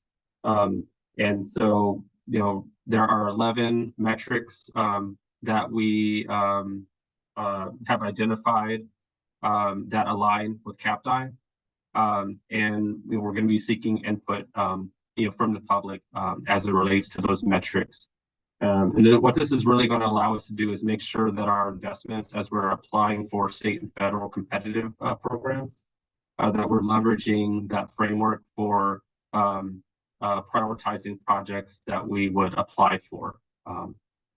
So the public comment period of that is open right now, and it closes on April the 15th, 2024. So we definitely welcome your feedback, and we'll provide links to these documents along with the presentation. Next slide. So in terms of the resources that our division is working on, so there are some items that we definitely appreciate your input. So one of those items is our public engagement plan template and guide. And so that was just previously mentioned. And we're definitely open to getting your input on that document. The public engagement plan is really going to help set up that framework for each project, and how it conducts engagement moving forward, how the teams will be conducting that engagement with the communities. There's also the equitable engagement training module part 1. So this is also a very critical component. So we definitely much appreciate any input that you have to offer on that. And lastly, there's our Caltrans engagement portal. So Emily just talked about that, but we have our pilot that we're going to be kicking off beginning May of 2024, and it's going to last through April 2025. And so once we kick that off, we'll definitely be interested in engaging the EAC as we're navigating that pilot in preparation for how we scale up engagement across the department. And we understand that there's varying capacity amongst the committee members, but we'll definitely appreciate working with you all to be more involved as we're rolling out these different components. Next slide. So just to close, so these are just some of the tools that you can expect to see from the Division of Transportation Planning, along with the partnerships that we have within the department. And there are other teams that are working on other complementary efforts as well. to ensure early and continuous engagement. And this also includes the Office of Equity, Sustainability, and Tribal Affairs, Office of Civil Rights, and more. So really, it's a collective effort across the department as we're prioritizing engagement, as we're aligning with our strategic goals. And at the end of the day, I think it's about doing the right thing and finding opportunities to repair the harms from the past, and making sure we have a transportation system that serves all of Californians. With that said, that concludes my presentation, and happy to answer any questions that the committee has. Great. I'd like to thank Marlon and your team for presenting. I think that's Sarah, Emily, and Stephen. I hope I got everyone's name. I will go to hands, and I see 3 so far. I also just want to give a housekeeping note that I'm going to push our break to after discussion on this item for folks who are wondering. Members Torres Van Vleck, followed by Member Martinez, followed by Member Villegas Walker. Mr. Torres Van Vleck. Thank you, Chair. Appreciate you. And thank you to the staff for bringing this forward. I'm really excited about this. Community engagement is something that as it relates to Caltrans projects is something I've been working on for years at City Heights CDC, where I worked for 13 years, and we had a long, complicated relationship with the SR15 and Caltrans. And about 10 years ago or so, Caltrans is working on expanding the 94 freeway in City Heights and Southeast San Diego, next to several different environmental justice communities. And what you shared here is really refreshing my memory in regards to the process that we went through. And Caltrans spent in 2008, they looked at 22 different alternatives for the 94. They narrowed that down without any public process at all. From several that were recommended, the staff made the decision to narrow it down to 2, and both of the 2 alternatives were identical. They're both HOV widenings, and they spent millions of dollars on the planning, the environmental, the engineering, all to roll it out, and without any meaningful community engagement. And the community rejected it and organized for alternative approaches, and we lost years of that. Luckily, the project didn't get built. In my opinion, it was a good thing, and we got a community supported alternative instead. So that leads me to a few questions, Chair, if you don't mind me asking. Just want to follow up. I'd like to would you mind sharing a little bit more about what the plan calls for in regards to ensuring that an adequate number of different kinds of alternatives for projects are considered? Sure. Yeah. I mean, that's so that would involve, that starting point is what we were talking about in the project initiation document. And I would say what we're trying to do is to be able to shine some more sunlight on some of our processes. Because I think depending on the project initiation document is very much more of like an internal type of process, and we want to make sure that as we're building up this community engagement effort, that we're allowing more opportunities for the public to engage in that process. And it's really there where the establishment of those variety of alternatives should be explored.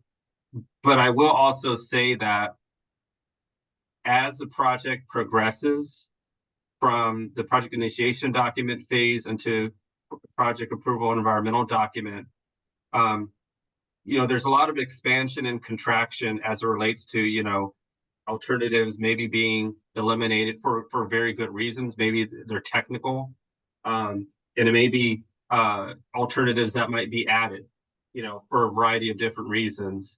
And so it is very much a dynamic process, and it's project by project, depending on some of the conditions. And so, it's hard to have like a concise answer to your question, but I will say though is, the PIT to me is a very important starting point for that discussion with the community. because that's going to be their first opportunity to look at the variety of different alternatives that are developed.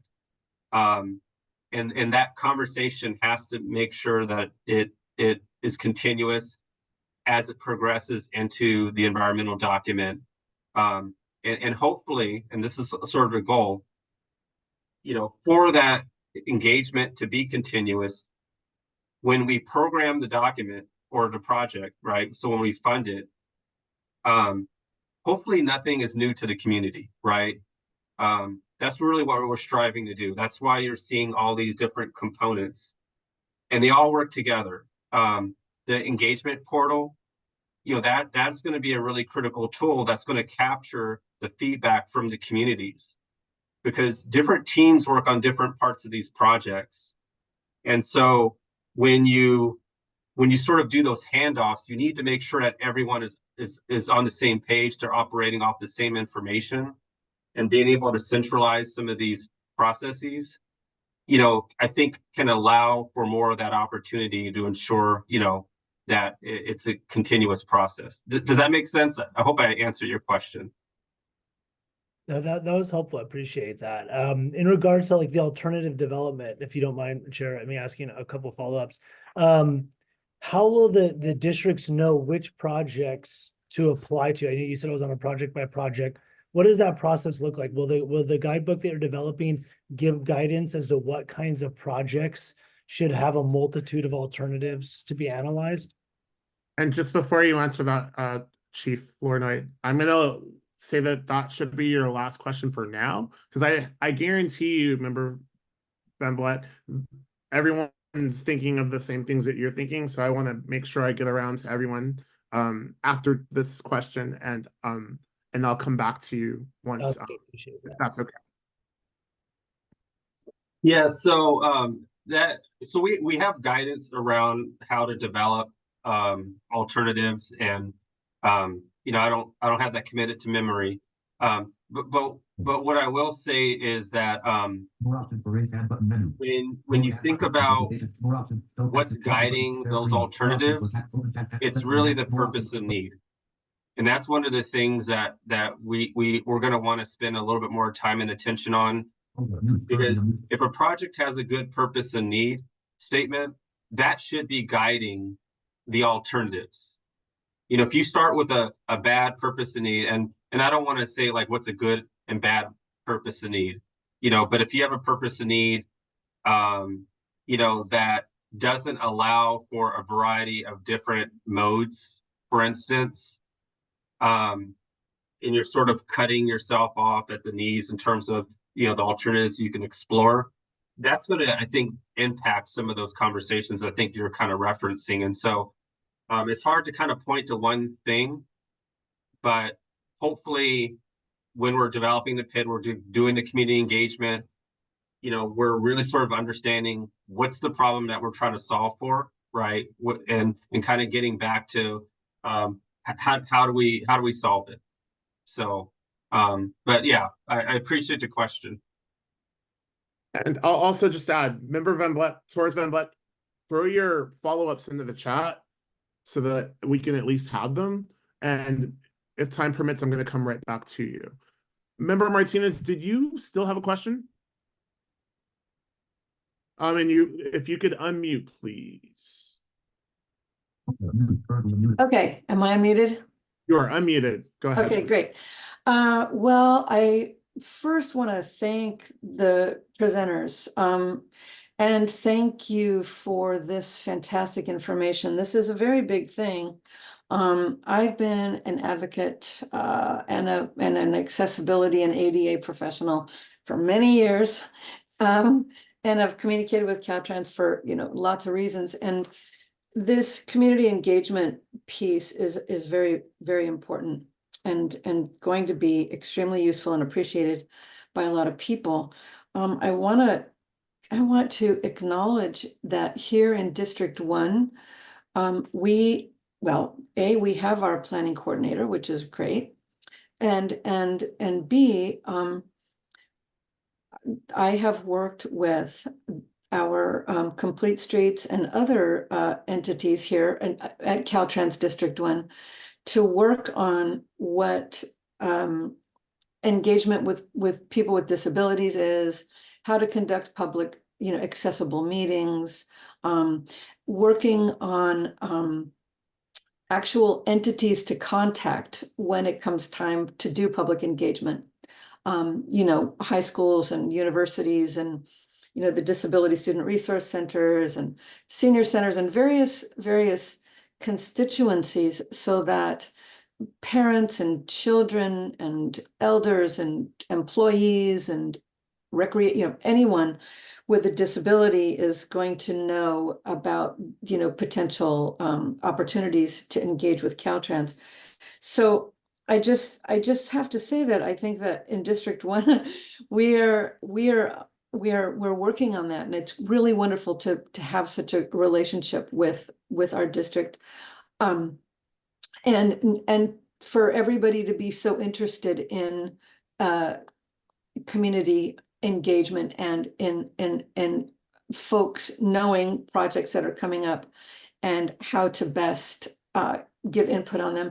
And then the final thing I want to say really quickly is here in this meeting, we haven't really addressed the idea of describing of the physical description. So I'll do that also in the interest of accessibility. I've got brown hair and brown eyes, and I'm wearing a black jacket with a plaid shirt.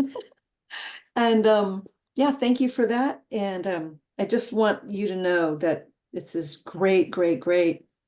And yeah, the engagement component is, I'm super thrilled to hear how robust and how well considered it appears. And I look forward to looking and to providing feedback. So thank you. That's that. Thank you so much, Member Martinez. Oh, go ahead, Chief Lorna, I'm sorry. Oh, no, you're okay. I just wanted to say, thank you so much. And I'm glad that you're actually seeing some of the changes that we're making on the ground, So, from an enterprise perspective, we're rolling this out to all of our districts, and we're just really excited to see that some of that work is happening. So I appreciate your support. Well, I should probably tell you that I have initiated a fair amount of it, frankly. I mean, I have asked them and sort of made sure to express how important it is to engage and then to hold public, how to hold accessible public meetings and how to show people, non-visually, for example, how a road or something is going to potentially look, or how sidewalks are going to be. So I mean, it has been a partnership. So I just wanted to articulate that, I've been participating in sort of moving that along, if you will. So yeah. Well, and just one really quick thought in response to that. Yeah. This is about learning for Caltrans, and I think you're bringing up a huge point that, you're pointing out something, that's a need, and the district is carrying that out. And a component of our program is for all 12 districts to understand, what are the best practices that are out there. So the things that you're bringing up, these are going to be things that we hope to share with other districts. Yeah, of course. Right. And it's about everyone sort of elevating their game in regards to engagement. And so I just appreciate your contribution towards that. Thank you. My pleasure.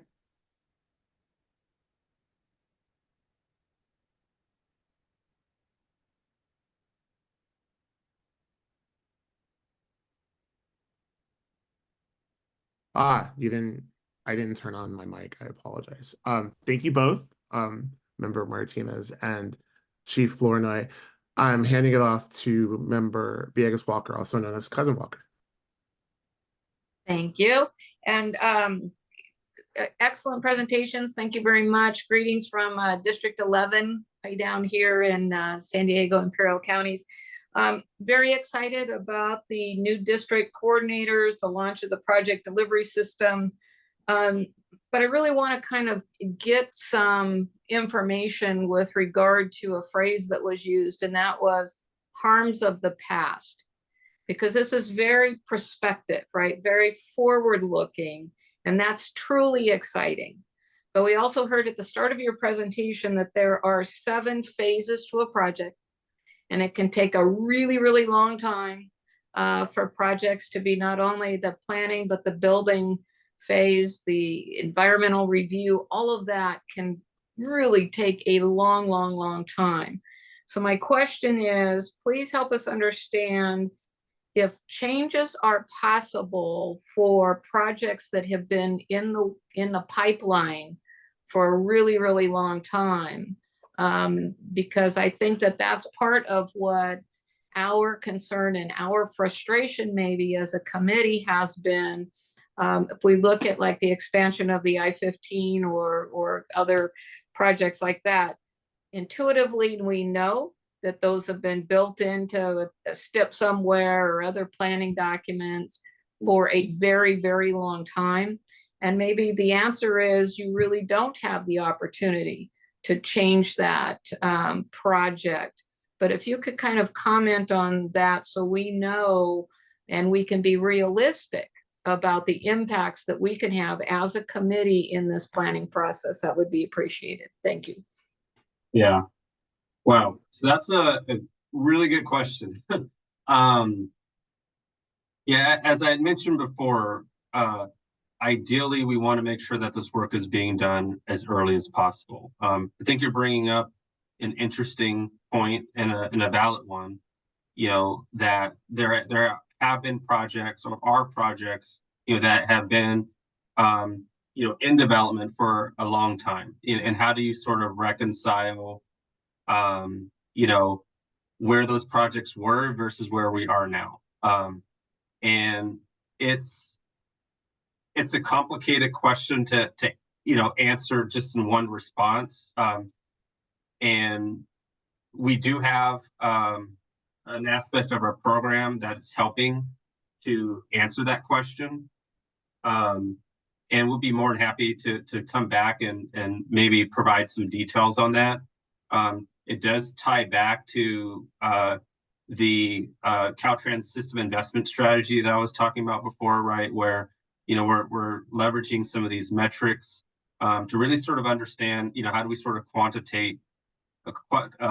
have a quantitative approach to benefits, you know, of these projects, or even, you know, negative aspects of the projects. But what it's really going to take is, you know, we have a variety of different partners, you know, that are developing these projects, and we want to make sure that we're working in partnership to find opportunities. You know, as Stephen had mentioned, you know, the deeper you go into project development, the harder it is. And I think there's going to be a lot of resistance if you have an approved environmental document, you know, going back and starting that process all over again. But we really are thinking about it from a project by project standpoint. You're looking at what are the opportunities, you know, what are some of the things that we can realistically do to improve the projects, you know, so more than happy to maybe circle back with you guys, because we are actually working on that very problem. We just need a little bit more time to, you know, have a discussion on it. Well, to add to that, just how can you embed this forward-looking approach with your MPOs and the agencies that feed up to those MPOs as they're developing their lists of projects? Because it's one thing for Caltrans to have this brilliant approach on a going forward basis, but unless that's being replicated as those projects are being put into a regional transportation plan or similar document, it's really not going to move the needle where we want it to go, which is like the phrase has been used, harms of the past. So we really need this Caltrans approach to be embedded at all layers of the planning process. Yeah, I appreciate those questions, and there's no silver bullet. What we're doing is, from a headquarters standpoint, we're developing tools, we're developing methodologies, and we'll be working with our districts, and they're going to be working with their partners to try to help make that transition. So I appreciate that. Thank you. Great. I'm going to ask that if there are any other questions that you raise your hand now, because if not, I'm going to try to move us to our next item. I see Member Stewart, Member Rousey. I'd like to call on myself, and I also have a special guest to call on. So, Member Stewart. Thank you so much for the presentation. It's wonderful, and I've been looking forward to this for a while and want to continue to be engaged. And would be happy to review any documents here. This is so critical and important. There's just a couple of comments I have. In your wonderful funnel slide, one of the pieces that is missing is the workforce piece. And with so many communities looking at local hiring opportunities and training opportunities, I think that including that in your thinking and in the community engagement to make sure you're working with workforce boards to be able to get the equity community jobs in these projects is critical. So I just want to add that piece to it. And then one of the things that has come up a couple of times as we improve ability to engage with minority populations in our region in District 1 is the capacity of those communities.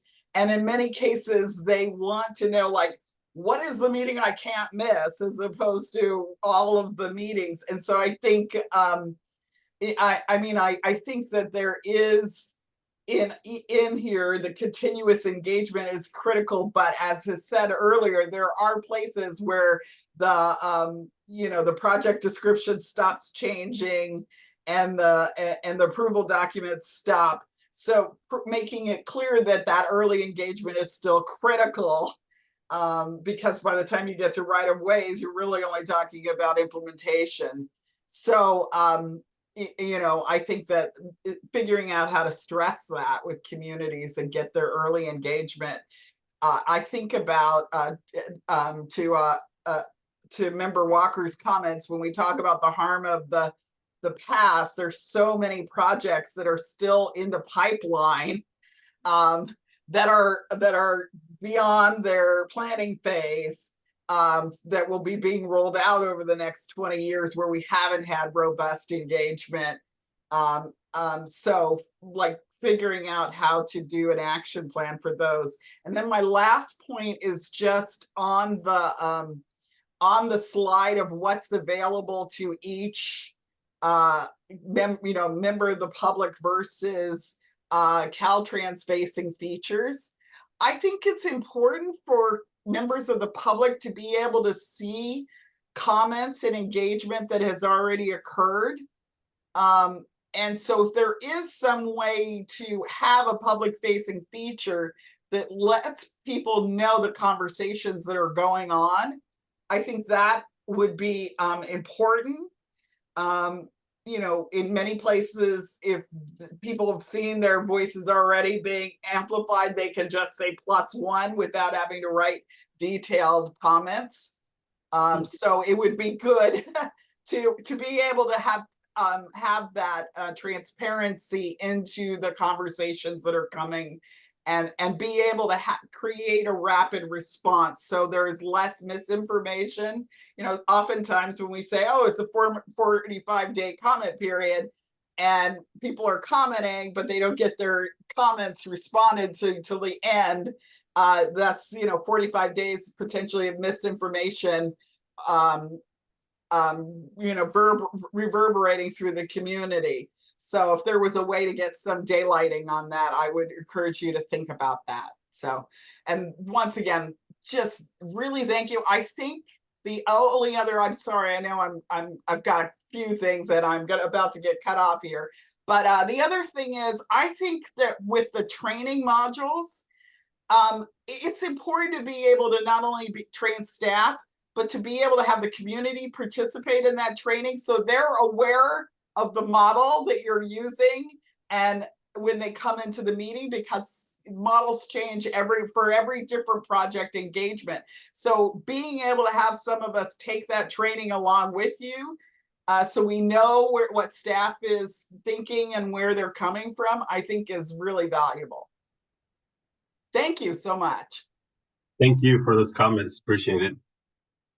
Okay, thank you, Member Stewart. I'm going to go to Member Rousey. I don't see other hands. So Member Rousey, I'll call on myself. And we also have a special guest, Commissioner Adonia Lugo from the CTC.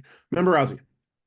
Thank you, and thank you for the presentation. It is enlightening to see some of the engagement that's being done, and I really like that you're doing early and continuous engagement. And I just want to some of the other members said that you're really including the community and making sure that the disability and our seniors have representation in this process.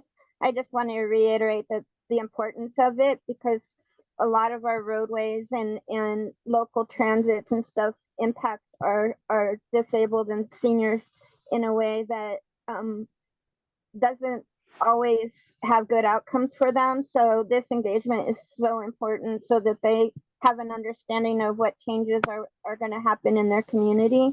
And I want to thank you overall for making sure that they're included in your engagement and to continue in your processes to do so. There's so many opportunities and so many people that want the opportunity to give feedback. And like our last member said, just don't bombard them with so much, too many meetings. A lot of us have a lot of other groups that we work with, and a lot of times we're bombarded with too much. And so just to keep that in mind, and and maybe when we are doing focus with our community members, to make sure we engage in a way that is respectful of their time and their energies too. Thank you. Thank you. Thank you, Member Rousey. And I'm going to call on myself. I have a few. We're going to have to meet, Mr. Flournoy. But so I have to edit my list because we definitely don't have time. But I mean, I do appreciate you bringing us this information. If we can still go back to the arrow slide, you guys, with the early continuous engagement, I'd love that because I want to reference it too.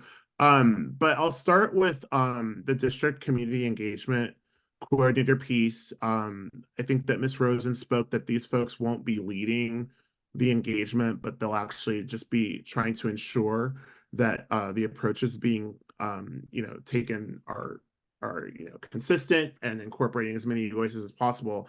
I want to make sure that that training that you're talking about with the playbook, well, one, the playbook, I'm curious about the playbook term and how it was landed on, because I just want it to feel like we're partnering with the community, and the playbook kind of just seems a little casual. So that was my first response to that. But making sure that not only us as EAC members are providing feedback on those guides, but that each district should have a steering committee that has the folks that are on this committee from your district, as well as members from labor, members from the EJ, and the different constituent communities, so that there's a well-rounded review of these policies so that everyone feels included. I'm curious if you're looking at a registry to register community-based organizations.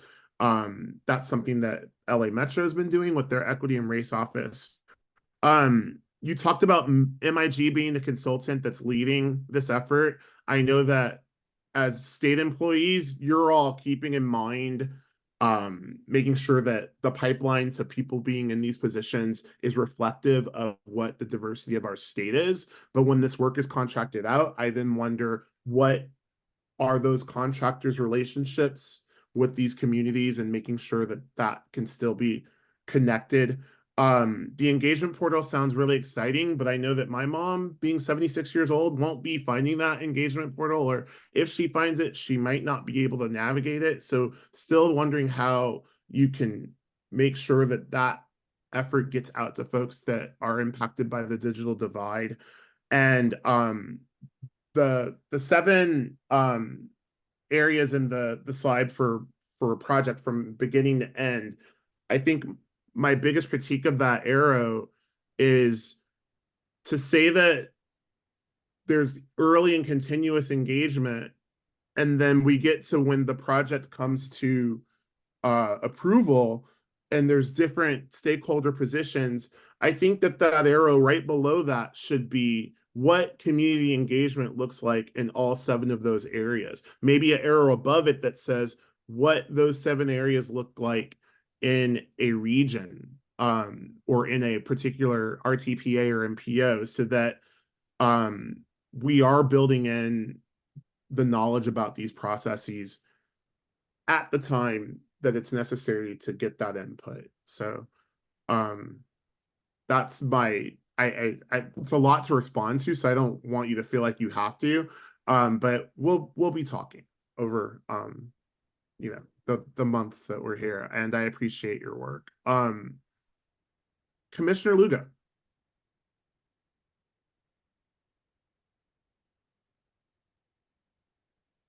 I don't know if Commissioner Lugo is ready. Well, Yep, I think there you are. I am now unmuted. Hi there. Thank you, Chair Walker, and thanks everybody for letting me piggyback with a comment. All I have to say is I am so grateful to all the staff who coordinated to bring this item to the EAC. I think this is just a fantastic way to collaborate with this group, and it makes me feel really good about how this interagency work is happening to see this here. So thanks a lot.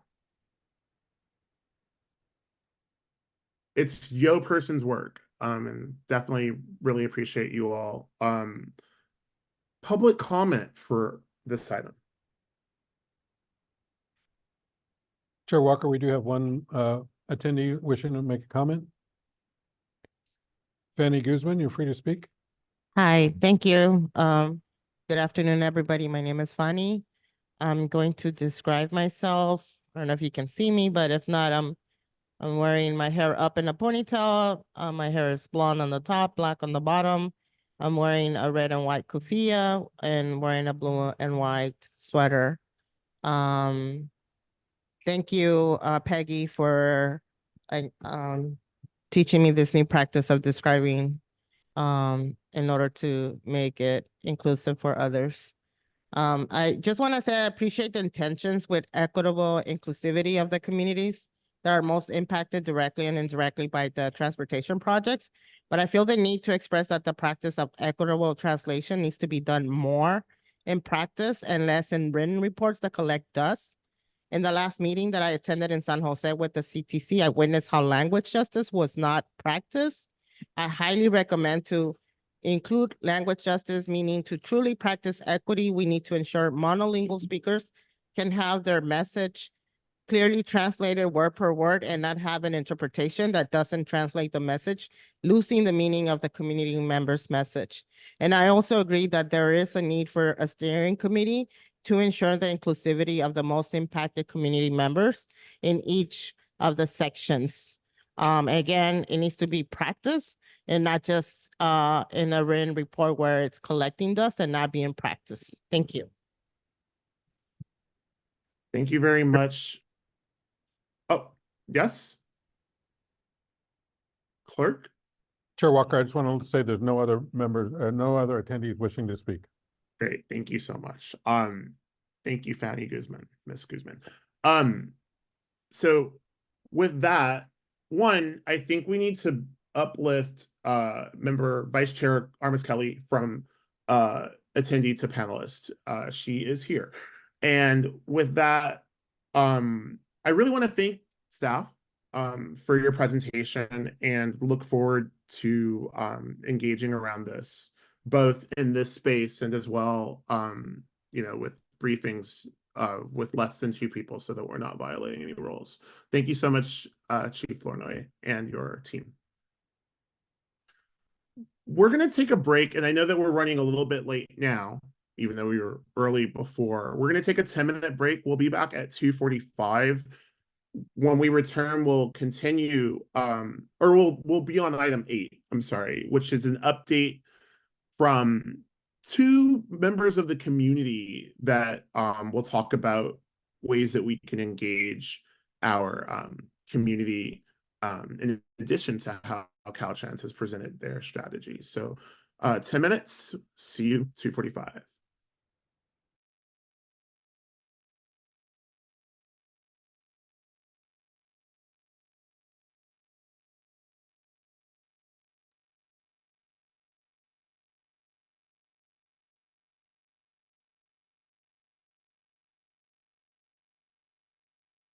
$2:45, and we are back, I think. Are we back? We're back. We might be still waiting for staff. Let the record reflect that Vice Chair Martha Armas Kelly is in the Zoom room. We are on item number 8. If you're just joining us, this is the Interagency Equity Advisory Committee meeting. We are the committee that provides guidance to Caltrans, CalSTA, and the CTC, California Transportation Commission, on issues related to equity in our transportation infrastructure in the state of California. And we are very lucky to be joined by 2 members of our larger transportation community. There's folks that are our staff here, and the folks who are out working on our projects, the folks who operate our systems, and we also have folks that are trying to do a lot of the thinking about how we move our system forward. So I would like to I'll introduce you both at the top, and I'll start with one of you. Both Kieran Farr and Hannah Krieger. Kieran Farr is from the group 3D. I'm so sorry. I'm going to mess this up. 3D Street. Do I have that right? Yes. And we'll provide a brief presentation on next generation street design visualization tools for community-led development. Hannah Krieger from the Green Lighting Institute will follow with a presentation on the organization's report titled Beyond Engagement. We will take their presentations followed by questions from the panel and the public comment. May I hand it to you, Kieran? Yeah, sure thing. And welcome. Let's see. Thank you, William. Thank you, team, and the rest of the committee for inviting me to present today. Looks like my camera is off, but that's okay because it'll remind me to say I use he, him pronouns. I don't have much hair left, so I'm pretty much bald. It used to be brown. And then you can hear my son who also chose my shirt today, which is a nice maroon with flowers underneath on my dress shirt. So thanks again, William, for inviting me. I only have 5 minutes, so I'm going to go kind of quickly. Let's go to the next slide. I'm with an open source organization called 3D Street. My background is a mixture of technology and transportation advocacy, including work on many successful projects with the community in San Francisco, like JFK Promenade, Erie BRT, and many more things. We have collaborators that range from 3D or GIS developers to professional practitioners and advocates with city planning experience. Next slide. So today, I'm going to share some of our work over the past 6 months as we've been working on these things full-time with collaborators from around the world, from Eugene, Oregon, to Brussels, to Peru, Colombia, and many more. And my goal in this is to share how the communities are using these tools for advocacy. Next slide. So we'll talk first about why, and I'm going to share here a culmination or synthesis of views from many different practitioners that we've been working with over the past 6 months. And the primary thing that connects everyone together with all of this feedback is that it's very difficult for people to imagine changes to their streets. Next slide.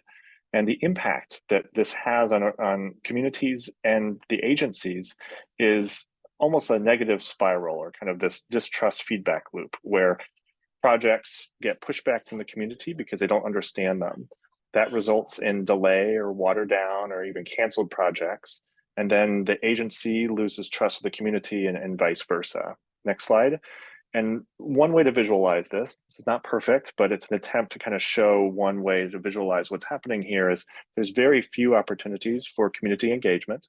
And there's a very big difference, asymmetric difference in the knowledge of transportation infrastructure. How do you design streets such that often the community only has the option of saying no, and at these very specific periods during public outreach, which is viewed as a point in time. Next slide. So culminating all this feedback, one of the major themes that we're hearing here is instead of viewing community feedback as a point in time, a lot of communities around the world are trying to view community feedback as a continuous process that in collaboration with the agencies actually helps projects come to fruition much faster. Next slide. And so on this slide here, you can see one visual to try to present what does that look like. And one thing to call out here is very importantly, these ideas often come from the community. So instead of having the proposal or concept come from the local government, instead it's coming from the community itself that's working hand in hand with the appropriate agency to come up with what that project even looks like. Why are we thinking about this project, and what could it be if we work with the community to create something that truly serves their needs? Next slide. So one of the things that's been missing in this wonderful attempt to involve the community is, again, that information asymmetry. In other words, it's very difficult for people that are not professional transportation engineers to understand the geospatial relationships and the constraints or feasibility constraints that we have in our streets. So one of the primary problems that we're trying to solve is to provide a much easier visual language so that everyone has equal opportunity to participate in the design of their neighborhood. Next slide. So what I'm showing you here is a combination of two tools. They're completely free and open source. On the left is a tool called StreetMix.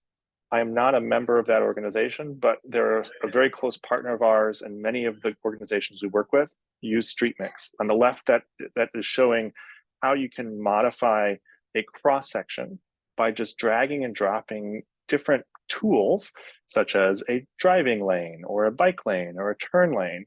And this was released about 10 years ago and really has transformed the ability for communities to understand and present what their goals are in a visual way. But one thing was missing, and that was the third dimension. And of course, when we think about our streets, there's so many things that change along a corridor that makes a single cross-section a difficult thing to communicate a project with. And so what we're working on is, with our partners at StreetMix, extruding that automatically so that you can then have a true geospatial view of these projects. Next slide. And what I'm going to show you over the next few slides is some examples of how this is actually being used. This is a case study in the town of Manchester. They only have one engineer on staff. It's a small town. This person doesn't have much time. And so what they're trying to do is provide as many alternative views as possible so that the community can understand the impacts of the changes to Main Street and how that will impact parking. So that was a specific issue for lots of the local businesses as they consider different arrangements or alternatives. Next slide. In this project, what this person has done is to basically show, here is the current conditions on the left. This is part of a video of the downtown, and then transform it into the lower complexity, so low fidelity view of what that would look like as we start to change the conditions. So again, on the left, it's changing from a real view of it to a prototype view. And on the right side, it's helping show people a before and after of what happens when we start to change that configuration. And what does that really mean for the ability to provide parking spaces? And I'm sorry to return to that, but it was an important issue for this community, and allow them to actually see the trade-offs very quickly and instantly be able to make changes as they come up with different alternatives. Next slide. But it's not just for professionals. Next slide. What we're seeing is that these tools are things that are accessible for everyone. And so a lot of my work over the past 6 months has been meeting with lots of different community organizations to do hands-on training workshops so that they have all these tools at their disposal and can use them when they're working in their advocacy efforts. So this is just an example of that process. It's very basic, but anyone can do it. And again, a lot of what we've been doing is helping to train people in these sessions. Next slide. This is actually something that's already built in. If you want to use any of these tools, it's very easy just to go to Street Mix, make your own street, click on share and export it into 3D Street. Next slide. This is an example of a hands-on webinar we did about a month ago with a nonprofit NGO called Transport Oakland. And what was really fun and rewarding for me on this call, was about an hour long, was to actually see the projects that people created on the call, so that by the end of this, they had different configurations they could actually use going forward with their conversations with community stakeholders and the appropriate agencies. Next slide. What's happening next is there's almost a convergence of what used to be really expensive and proprietary three-dimensional GIS software with consumer hardware and software that are available on our phones. In other words, augmented reality features that are now on almost everyone's phone are able to actually do lots of what used to be really complicated efforts in the GIS world. Next slide. So some examples of this where we are experimenting, these are not finished products, we're trying to work on these with the community, are mechanisms to allow people to use nonverbal and literal mechanisms to point and place objects on their street. So this is one example we did around putting traffic control devices to improve the separation of modes in a recently completed project. Next slide. Once this is placed, then the input from the community can then be viewed in the context of a geolocated map. Next slide. And then these can be adapted to have different objects. And so we're actually trying these in real world scenarios. This was a street fair in San Francisco, and I work with a local nonprofit that's trying to convert streets into parks. So this is an unused, unaccepted street is the term. And at this community event, we guided people through using their own mobile phones to scan the QR code. And then we had placemaking elements. So everything from flowers to planters, benches, all sorts of things that people may want. And it gave them the opportunity, non-verbally, being able to just point and shoot to show people what it could be, as opposed to the current use, which is parking. Next slide. So this is all open source. And what's very important and why that's important to me is that to date, the vast majority of software that are used by transportation professionals are all closed source commercial applications used on a native app that you have to download. And this represents a big shift in accessibility of these tools. And even if you don't use 3D Street or Street Mix, I think the important thing to take away from this is that our convergence of consumer technology and professional technology is such that these things are possible, they can be accessible. And I think the next challenge is, how can we make them usable and easy to understand so that we can help communities be on the same level or the same playing field with professionals who have experience in this area, but we can equalize that using technology. And that's it. That was my basic slide here and my basic presentation. So I'm looking forward to the next presentation, and then happy to answer any questions you all may have.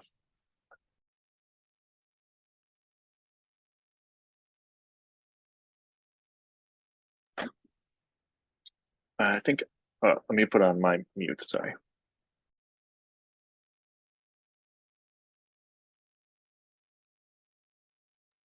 Chair Walker, you're on mute.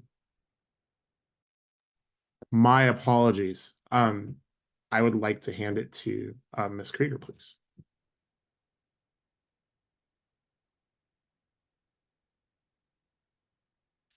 Hi, Hannah.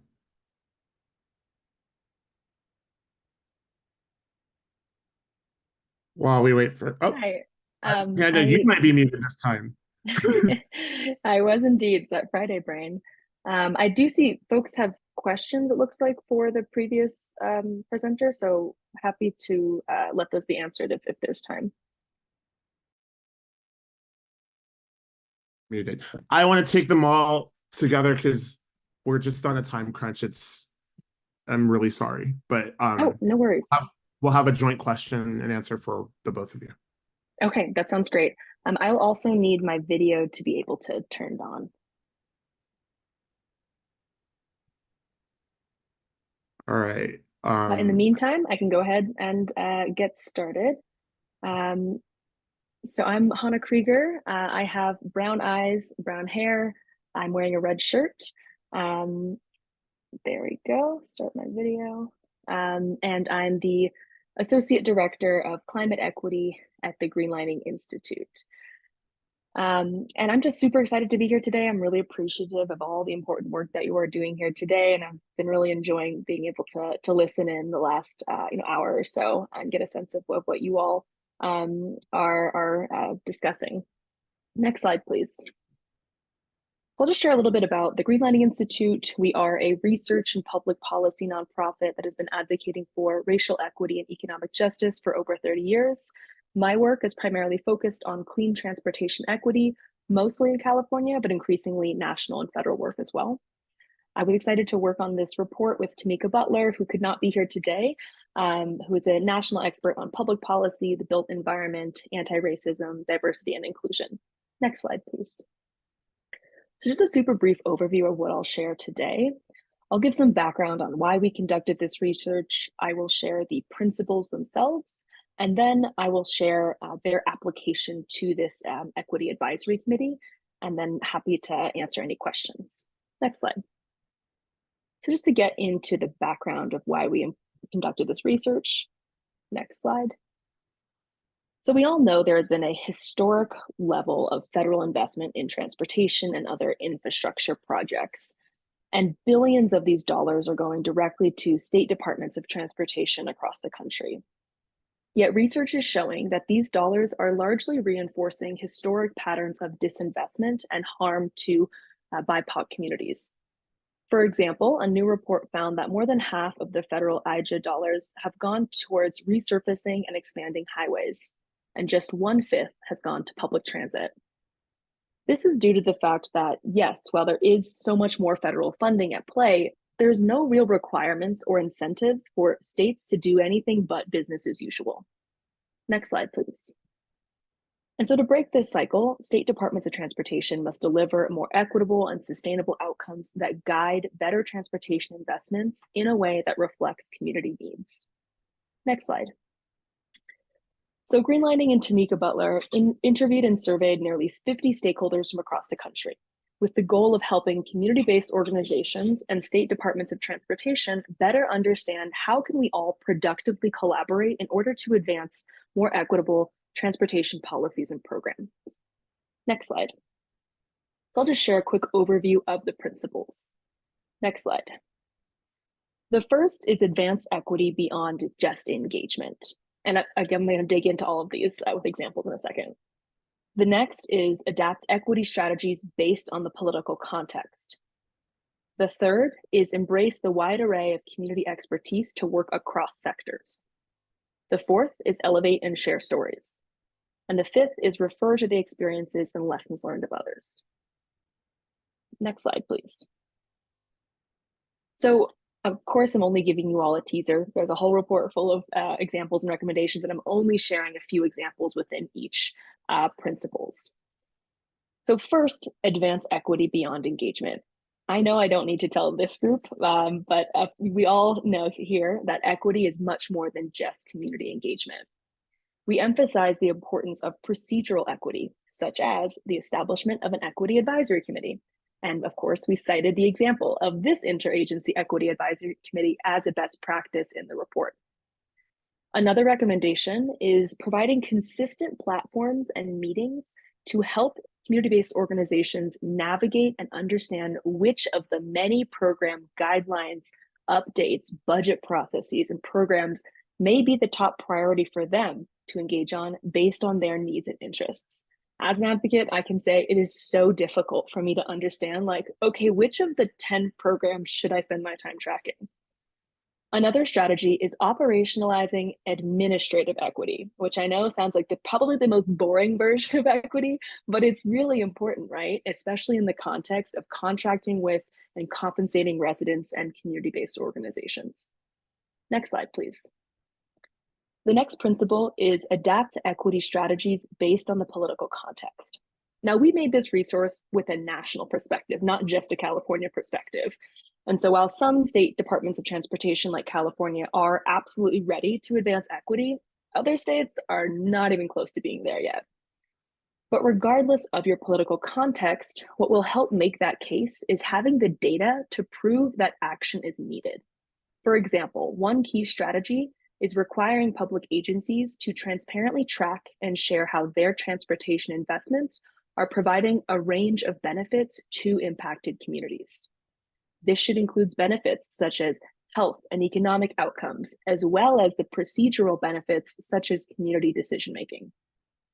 Securing this data will serve as a critical first step to uncovering funding disparities, defining community benefits, identifying community assets, and then advocating to prioritize projects that deliver the greatest community benefits.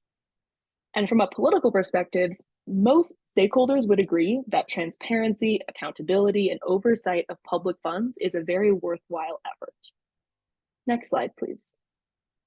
The third principle is embrace the wide array of community expertise to work across sectors. As you all know, transportation is connected to so many issue areas, and it's critical to garner broad support and gather data to make the case to other interest groups such as housing and labor that they too should care about transportation issues. Next slide, please. The fourth principle is elevate and share stories. Narrative change is an effective tool for transformative change. Storytelling is central to so many BIPOC cultures, and it's important to celebrate that tradition and craft stories and share what transportation funding and projects mean to people's everyday lives, health, wealth, and quality of life. Next slide, please. The last principle is refer to the experience and lessons learned of others. There's never a need to reinvent the wheel. And so without digging too deep into this, I'll just refer folks to the section of the report that has a wide array of examples and case studies. Next slide, please. So again, there were so many examples in this report, but I wanted to pull out a few that I felt are particularly relevant and timely to share with this group. But in no way this is intended to be prescriptive. You all know, what is most relevant to your priorities. First, we all need to understand exactly how transportation investments are or are not benefiting disadvantaged communities, so that we can more intentionally embed equity moving forward. And I should just clarify, when I say disadvantaged communities, I know that has like a very specific definition, but I absolutely intend to be like inclusive of all marginalized populations, all folks who are underserved by transportation options, the disability community. So just wanted to clarify that, because we're a racial equity organization. I know that's kind of the terminology I gravitate towards, but I want to be clear that like we have to understand the gaps and how funds are or are not filling those gaps for everyone. And until we have that information, we won't understand what the strengths and gaps are. We won't know where do we go from here. And so, for example, this degree of transparency could be applied to ensuring the public knows how various projects scored on the SB1 Transportation Equity Supplement that I know you all have reviewed and are working on. Or it could be applied to how projects scored on the Caltrans System Investment Strategy, also known as CSIS. The second is storytelling. Tap into the lived experiences of the Interagency Equity Advisory Committee to bridge this false dichotomy between the economic benefits versus the equity sustainability outcomes of transportation projects. Unfortunately, this narrative does exist, that our transportation investments are either prioritizing jobs and labor, or they're delivering on climate and equity goals. And I do not believe that has to be the case. And I would really love for this committee to kind of help be part of the groups that are driving that conversation and understanding the nuance there. So again, those are just a couple examples that I felt are relevant, but would be happy to have more of a discussion or answer any questions about if and how you see these principles being relevant to your work on the Interagency Equity Advisory Committee. So again, really appreciate all the work that you are doing and happy to answer any questions. Thank you, Hannah, or Ms. Krieger and Mr. Farr. So before I go to public comment, before I go to member comment followed by public comment. I just want to remind us that we are at a public meeting, so I know that like some of us are grabbing bites between items. It's important that at least half of us have our cameras on so that we can demonstrate that we are here for the members of the public. So just try to keep your camera on more often than not. Also, because we are short on time, if you could try to just focus on a direct question, and I know that we want to give comment too, but just so that you can try to elicit as much from these experts as we can. I see 2 hands so far. Member Martinez, followed by Member Villegas Walker. If you could raise your hands now if you'd like to speak on this item. Member Martinez. Am I unmuted? Yes, you are. Oh, good. Well, thanks to both presenters. So the first presenter, whose name I don't remember, I really like this idea of the intersecting of the various tools to sort of demonstrate how projects are going to be created. And I'm just, you may not have an answer now, which is fine, but I just would be interested at some point in learning how this could be made, this tool could be made accessible to folks who are blind. So that's a thing. And then to the second presenter, with the discussion about the various groups and whatnot, and I'm glad that you did actually specify in words the word disability in terms of, all of the different people who comprise marginalized communities. One of the things that I've been real interested in is seeing that the word disability and accessibility is those words are included at the, on the same line as all the various other communities and people, who were like trying to make things better for. So disability basically comprises roughly 20% of the population from, of all ages, races, backgrounds, economic, everything. So it just feels though to me that the disability is not included when it comes to a lot of the DEI discussion. So I'm just, and if you want to answer that now, that's fine, but I know we're, kind of a little bit behind.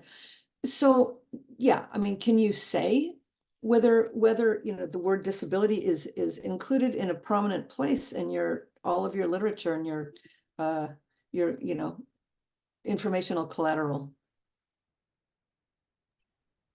Yeah, Well, happy. Oh, yeah, ahead. I can answer the first question real quick. Thank you, Peggy, for that feedback. We've been trying a couple different things around audio, and one of them is the ability to hear what a project will sound like using essentially constructing with positional audio. And this is not, we have not solved the problem of how do we construct these scenes with for vision impaired people, but we are thinking about how we can actually have audio be one of the important elements when people think about a project. One example is for certain traffic signal indicators, how far should they be spaced from one to the other? And does there need to be a mid-block one for corridors that have too many lanes for them to be audible? So we're thinking about it, but honestly, I don't know how to provide the editing or creation capabilities for people with visual impairments. So I'm very open to feedback or thoughts or examples of how that's I been would done. just say, maybe, I don't know what Bagley Keene has to say about it, but maybe I can give you some references for people in the Bay Area who might be able to give some advice to you that'd guys. be really helpful. Yeah, Thank for you. sure. I'm sure you can find my contact details somewhere. We can make that happen, and I don't think that I think that from listening to Deputy Counsel Salisbury's presentation, that sounds fine. Cool, great. Yeah, Member Villegas Walker. Thank you. That just prompted a reminder for me. When I was in Seattle, the countdowns for the crosswalk, the sound gets louder as you're running down to less time. And I've never seen that in an environment before. So I thought that was a really cool tool that, you might start out with 25 seconds to get across the street, But when you're down to like the last 5, that sound becomes louder. So if we could incorporate that in other areas, I thought that'd be really cool. My question is for Mr. Farr, and that is, I think the 3D tool and Met is really cool. The street design tools are really cool. But how do we manage expectations in an as-built environment? I mean, if it was up to me, we'd close down all the streets, they'd become pedestrian walkways with all kinds of beautiful flowers and trees and, you know, benches and all of that. It's not realistic. So how do we kind of walk that fine line about managing expectations in an as-built environment, please? Yeah, I think one of the most powerful tools that I've seen people use so far is the ability in Street Mix to actually specify what is the right of way that's fixed. And so you can choose, is that from building to building, or is that from curb to curb? And as you present these materials and as you bring people through this process, you can enforce those constraints so that they can only choose, here are the elements that I have the capability to adjust or not. I think another answer to that question could be there's different phases of a project. And at the beginning, especially when we think about having the community be engaged and think about what's possible, we do want to encourage anything, even if it's infeasible. But then to your point, we then want to put in those constraints. And that's kind of up to really the agency that's working with the community to decide when they introduce those constraints and how forceful do they want to be at what point in the process. But you're exactly right that the danger of thinking about anything means that people come up with ideas that may not be feasible or possible to implement. Great. I want to go back to Ms. Krieger. I failed to let you respond to Ms. Martinez's question. No worries at all. And just wanted to close the loop on that. I really appreciate the point you made. And I'll say, while previous greenlighting reports have had a more explicit focus on the disability community and have interviewed disability advocates, I apologize that this report didn't have the same focus. And it was a huge miss on my part, and I'll absolutely keep that in mind for the future. Thanks for raising that point. Great, thank you. Member Rousey, does that take care of your question, or did you want to add? No, that's fine. She pretty much, I love that you know, they've kept that in mind in the past, and you know, keeping the disability community in the loop. And you know, it's not just the disability community, it's our seniors, and like you were saying earlier, you know, there's definitely a digital divide, so we've got to make sure that we allow access at all different levels for the community when we're getting their feedback, and we need to remember it at just all levels. Thank you. Thank you, Member Rousey. And I'll just add that both Mr. Farr and Ms. Krieger are both here because I ran into Mr. Farr at an event of planners, and we were just racking our heads around like, how do we just make this system work? A lot of the logos for the groups that he'd worked with, I'd worked for as well. And Ms. Krieger, who's been a part of previous EAC meetings, our vice chair was just like, why don't we just invite her to speak? And so I share that because I want you all as members in the final 5 meetings that we have for the year, you know, there's 15 of us. That's 3 opportunities for each of you to bring something to a meeting that you'd like to share. And we'll have an item to talk more about that at the end. And I want to echo the digital divide piece. It's definitely not on the agenda for an action, but I've definitely talked about it before, like how we do these meetings. And I'm glad to hear that we had public comment today, but I know that for a lot of folks, there's a disconnect when a meeting is fully virtual. And I hope that we can talk about that in the time that it's appropriate. So do you guys have any closing remarks briefly? I know that you only have 5 minutes. I'll go to Ms. Krieger first. You didn't get to go first the first time. No worries. Just that, you know, I would say, just like with everything that we publish, everything is a living document of sorts, right? And there are so many different applications to it, ways to adapt it, whether it's to the disability community, whether it's to, you know, a different state. So all that to say is that these principles can be seen as a starting point. There's many examples within them, and would be happy to chat with anyone separately in another space to just brainstorm with you how it applies to your work. Thank you, Ms. Krieger. Mr. Farr. Yeah, my last statement would be I'm just really excited about the intersection of what's possible these days and making these technologies more accessible. And, you know, just like the feedback from Ms. Martinez, I am very excited to hear other feedback from other groups, especially vulnerable communities, on how we can make these tools more accessible. And again, the goal at the end of the day is that they can be at an equal level with professionals to be able to advocate for what's right for their community. So love this feedback. Great.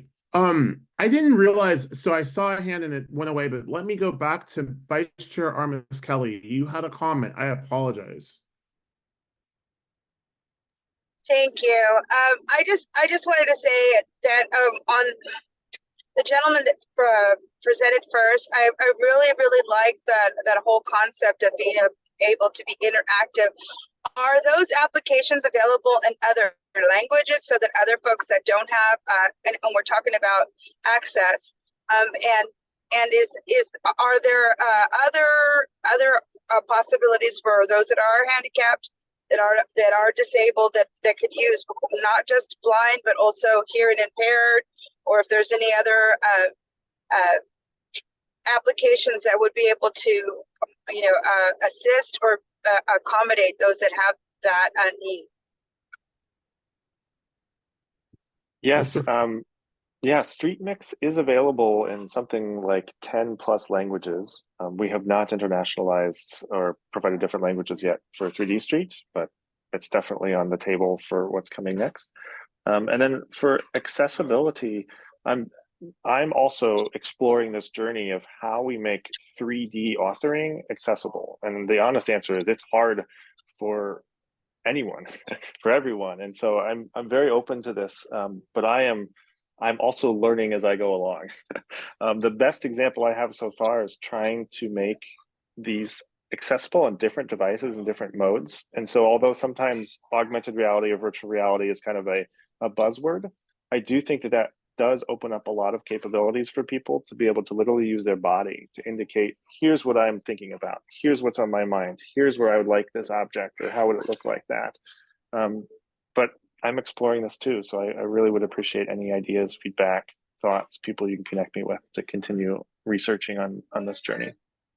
Well, I think it's really important because sometimes, again, going back to what Hannah said about the storytelling, I'm a real big advocate for storytelling, and oftentimes the technical outweighs a lot of our capacity to be able to participate, because if we don't get it, we just kind of shut down. I'm kind of like that with math. Like if I don't understand it, I'd shut it out. But when you have storytelling or you have interactive play, that's really what it is, where people get to explore and create possibilities. I think it's a great tool, and maybe something that as an organization, we for the EAC can make that recommendation to try to emulate some of those models and in our community engagement, where it will allow for folks that normally would not engage, possibly be able to create their own story and understand how an infrastructure is going to weigh into their lives as a benefit or even as a deficit, right? So we are able to kind of show and allow people to explore those notions. And I just want to say to Hannah, thank you so much for joining us. There are so many things that I would love to ask and explore in more depth, but it is important for us to include you, and we would hope that you can come back and visit us as well. Equity is in the forefront of what we're looking to have in this group and explore for our organization as a whole, Caltrans, CTC, CalSTA, and yes, SB1 is critical. We need to look at that with real strong efforts towards finding those places where that can be maybe mitigated and afforded for our communities. And I thank you for the work that you're doing. And overall, just both of you, thank you for participating and presenting to us. Great. I'd like to go to our clerks to see if we have public comment. Thank you, Chair Walker. We're not seeing any attendees wishing to make a comment on this item. All right. Well, I thank you both, and I think that as things develop at the EAC, we'll figure out what our collaborations continue to look like, and we encourage you to stay active with us. And I encourage our members, both Ms. Krieger and Mr. Favre both provided their contact information. You're welcome to reach out to them. They're not a member of this committee. So as long as you're not reaching out to them serially through other members of the committee, feel free to contact them and to engage. And, you know, also appreciate the fact that they don't have like, you know, $295 billion budget or whatever. I mean, it's probably larger than that. I don't know what our budget is in the California right now because it keeps fluctuating, but they're doing it off of like, you know, their own steam. So hopefully we can find ways to give them the tools that they have the support to do what we are required to do as a state body. So thank you both. Thank you. Enjoy the eclipse, Kieran. Will do.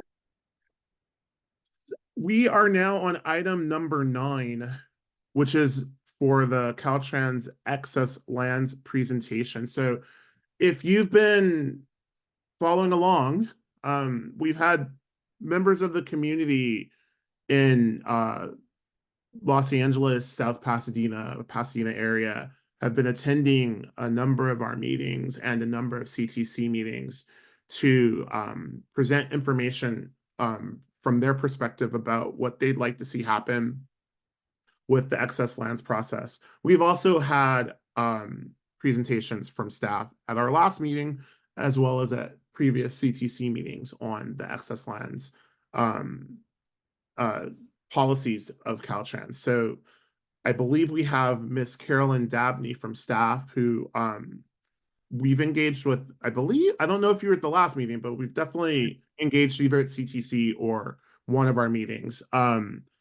Like to welcome you back. And so again, this item builds on the presentation that was provided by Caltrans at the last meeting, and Ms. Dabney will provide a presentation on the Caltrans State Route 710 sales program, and then we'll open it up for member questions and public comment. Ms. Dabney, welcome. Thank you, Chair Walker and committee members. I am joining you from about 40 miles east of downtown Sacramento, where it's been quite stormy, and we actually had snow up here yesterday. So I'm going to turn on my PowerPoint, but I'm going to have to turn off my camera so I don't lose you because our internet connection is very sketchy today, and then I'll join you at the end. I just don't want to lose you and freeze up. So is that okay? That's understood. All right. As Chair Walker indicated, we previously presented on excess lands, and today I'm going to be continuing the discussion on our excess lands with a focus on the department's excess lands within the State Route 710 corridor, including a brief history of the 710, the Roberti Act that governs the disposal of the 710 properties, as well as the sales process. I'll be pausing throughout the presentation to take questions, and we'll begin with the brief history of the 710. Next slide, please.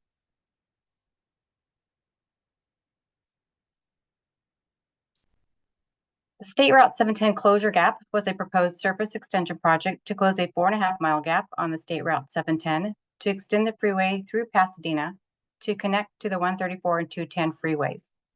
The purple shaded area on the map encompasses the 4.5-mile gap and includes the El Sereno community to the south, South Pasadena in the center, and Pasadena to the north. Next slide, please. The next few slides explain why these properties have been under Caltrans ownership and in a state of limbo for decades. So next slide, please.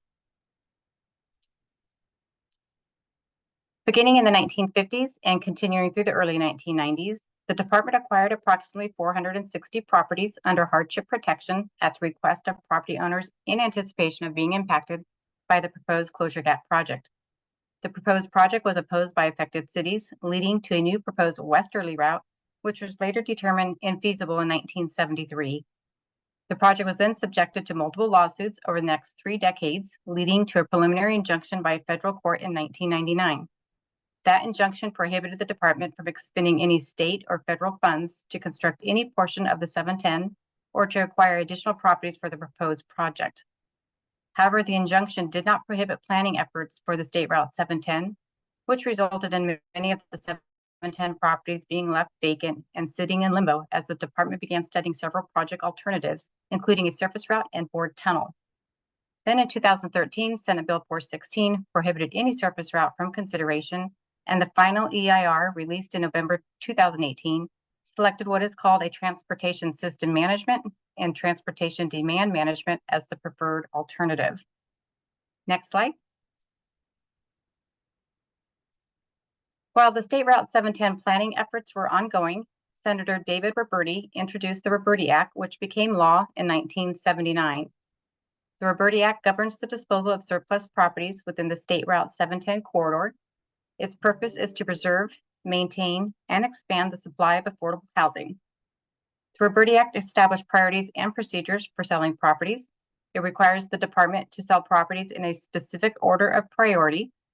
It restricts the use of sales proceeds for affordable housing and transportation purposes for communities within the State Route 710 corridor, and it restricts the use of property sold to housing-related entities for affordable rental housing for a term of 55 years or owner-occupied affordable housing for 45 years. Next slide. In 2017, the department began sales efforts which were stalled due to litigation and several legislative bills. The Roberti Act has been amended multiple times over the past 5 years, and with each amendment, the department must adopt regulations to implement the legislation. Most recently, Senate Bill 959 established the sales priority and process for properties in Pasadena. Senate Bill 381 established the sales priority and process for properties in South Pasadena. Senate Bill 51 established the sales priority and process for properties in the El Sereno community of Los Angeles and set the minimum sales price for surplus residential properties at the original acquisition prices paid by Caltrans. Senate Bill 7 allows tenants in good standing of non-residential properties to purchase at the lesser of fair market value or value in use if the tenant is a city or nonprofit. These are the most recent laws passed, which dictate the order of priority and who can purchase the State Route 710 properties. Next slide. This graphic describes the legally prescribed order of priority to purchase these homes from the three communities. The box on the far right indicates the pricing. Properties are sold at fair market value, at affordable prices based upon household income, where the sales price cannot be less than the original acquisition price paid by Caltrans, or at reasonable prices, also at the original acquisition price and sold as is. Looking at the chart, the first priority in the top box there is to current occupants who were former owners of the properties. However, the department has determined that there are no former owners in Caltrans tenancy. You'll see that the priorities are the same for occupied properties across the corridor. Every tenant will have the opportunity to purchase the property they rent regardless of income prior to the property being offered to a housing-related entity, commonly referred to as HREs. So the boxes in the light green represent the sales process for tenants or existing tenants. Now, how properties are offered to HREs is different across the corridor, and you can see that in the middle rows. SB 51 does not recognize the city of Los Angeles as a public entity, and therefore the city must compete with private HREs to purchase properties. The cities of Pasadena and South Pasadena are similar. While SB 959 allows Pasadena to purchase any unoccupied property and sell it at fair market value, SB 381 only allows South Pasadena to purchase unoccupied historic properties and sell at fair market value. Once a property is essentially flipped, the cities must finance the production or acquisition of 3 affordable housing units for each State Route 710 property sold. So before I go on, is there any questions on this graphic? I joined kind of late and I noticed that some other presenters were actually describing their graphic. So if I need to do that, please let me know. Could you please do so? The only for the fact that, you know, it's hard to see, and it'd be easier for us to be able to just walk through that. Sure. So there's a table on this graphic, and there's 3 columns, and each column represents the sales process for the specific city. So to the far, my left, it's SB 959 is in the first column. SB 51 is in the middle column, and that's the sales priority for El Sereno. And SB 381 is on the far right, and that is the South Pasadena sales process. And then the rows represent the priority in which they are sold. So like I said, the first row is to current occupants who are former owners, but there are no former owners in Caltrans Tennessee at this time. So that box is really, there will be no sales in that category. And the next two boxes represent purchasing at an affordable price. So either a tenant has to have a 2-year occupancy or a 5-year occupancy with Caltrans. And they have to be persons and families of low to moderate income. And then if you're a tenant in good standing and you're purchasing at fair market value, you have to be a tenant for 5+ years and be current on your rent payments. And then the graphic in the middle there gets into selling to HREs, which are the housing related entities. And like I said, the city of Los Angeles doesn't have priority to purchase, so they have to bid.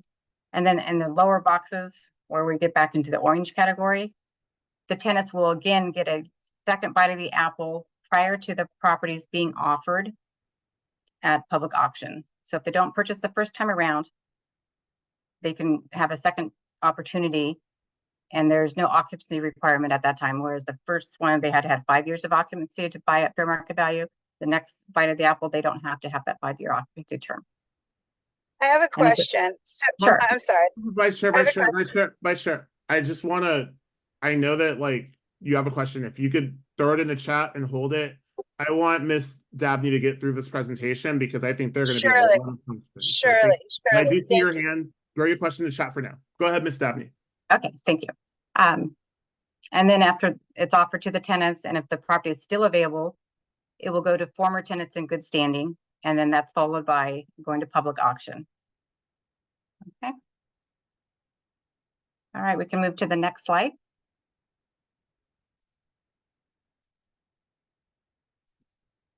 The department is required to complete lender-required repairs for properties sold to existing tenants at affordable prices.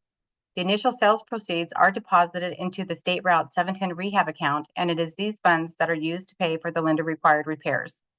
The rehab account is capped at $1.2 million and is swept quarterly.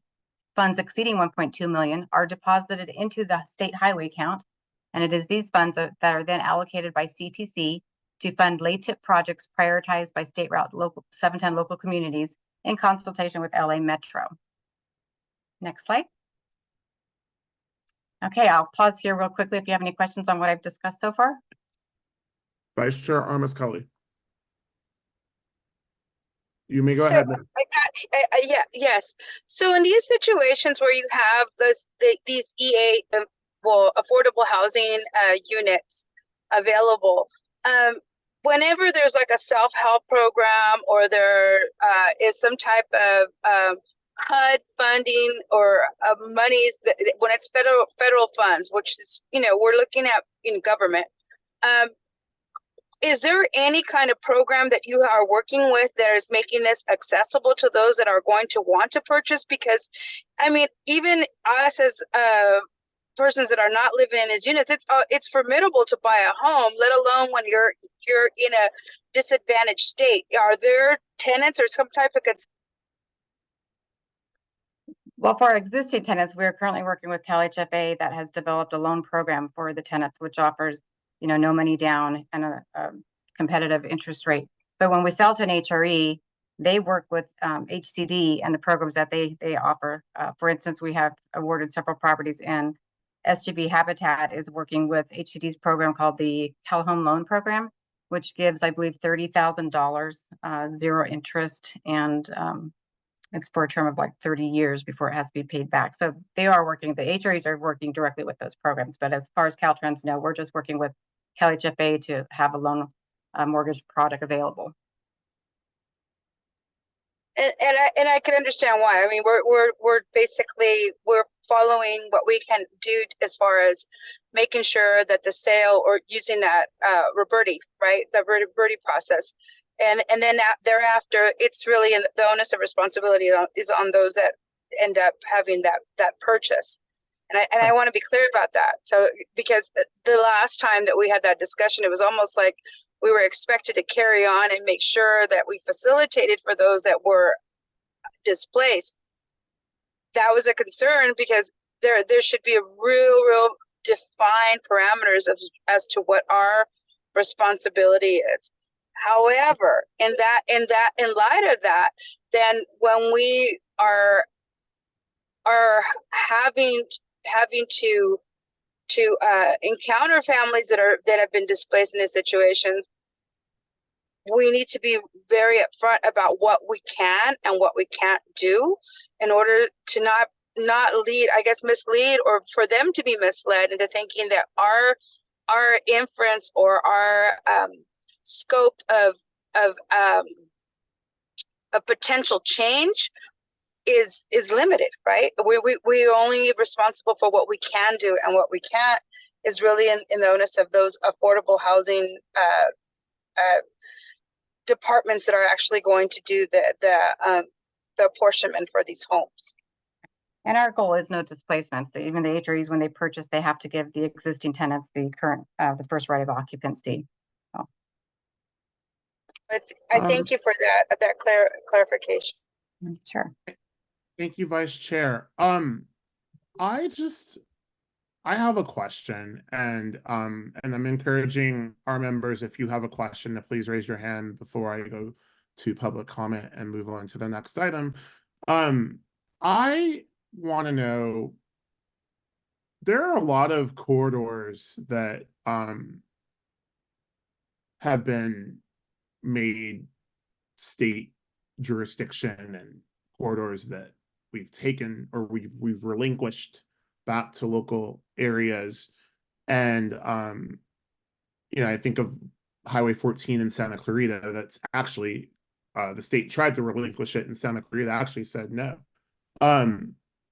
My question though is, in regards to this corridor, it went more than 5 decades in this status, and when does it, and so I'm curious how you got from the status changing for this corridor to Senate bill legislation, which seems like the least accessible way for the community to have input. And I know that you have no control over it. I'm sure there's a state law that said it, but how did it go from being something that was under Caltrans's control, to then, rather than it just being kind of willy-nilly going back to the market, it became a Senate bill, and there could have been opportunities for anything to happen with that Senate bill. Like this area, if we knew that there were no original owners, maybe it could have been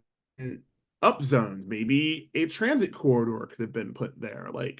And obviously that would have all had to been negotiated with the different communities involved. But I'm just trying to understand how the Senate bill legislation was created, and if that public comment was just in Sacramento or something.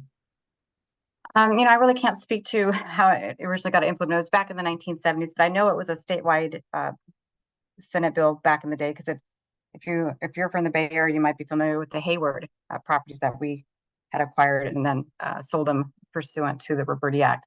But today the Roberti Act is just specific to the 710 corridor.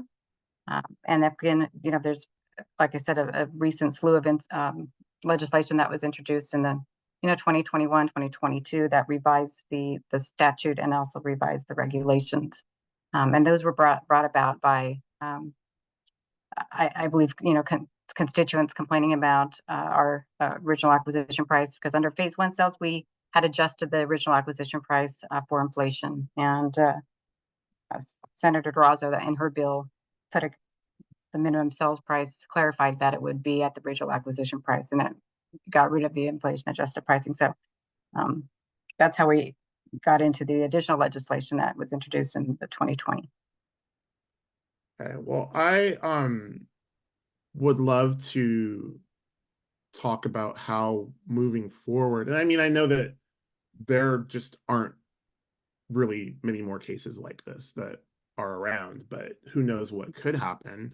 Because I'm very familiar with the Hayward tenancies, and if you go down Mission Boulevard, there's housing, there's new developments, and they're not the same single family spaces that they were. And whether that's right or wrong or what the right question is, it seems that there wasn't as much of a house. I mean, there's always been a housing crisis in the urban parts of California, as far as I'm concerned, or since my mom's moved here, and my mom's been here for more than 5 decades.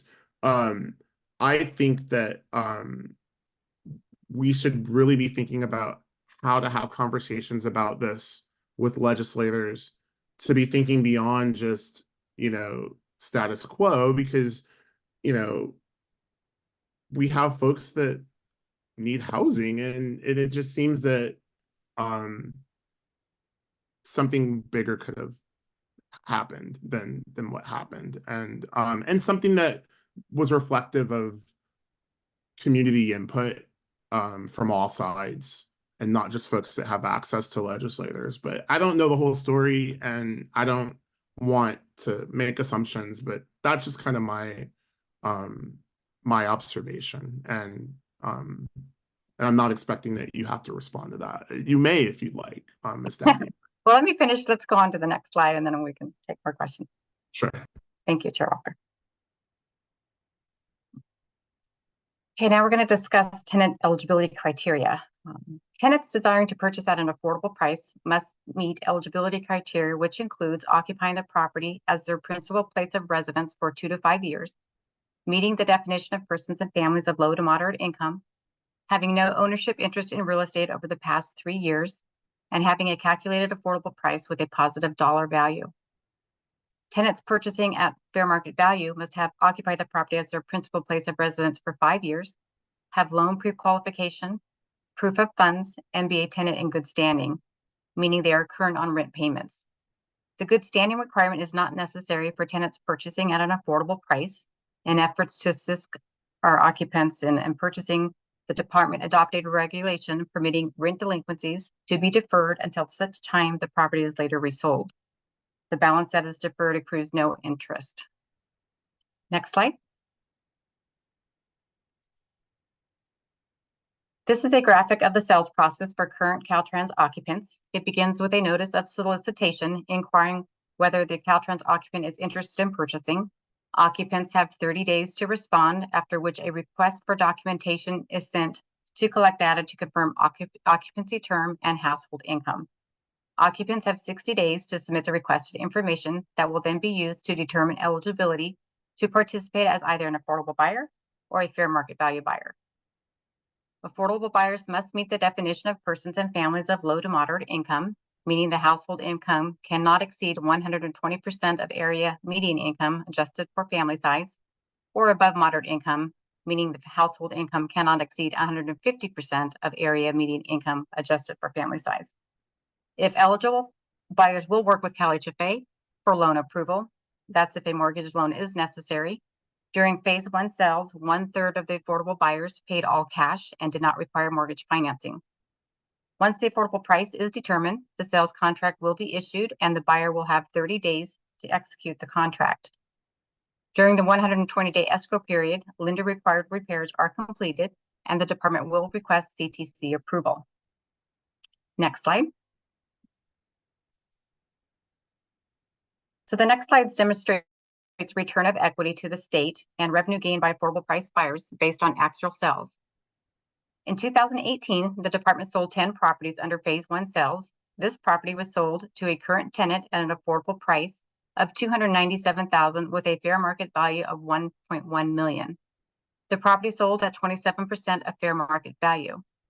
The net equity of approximately $800,000 represents the difference between the fair market value at time of sale and the affordable price.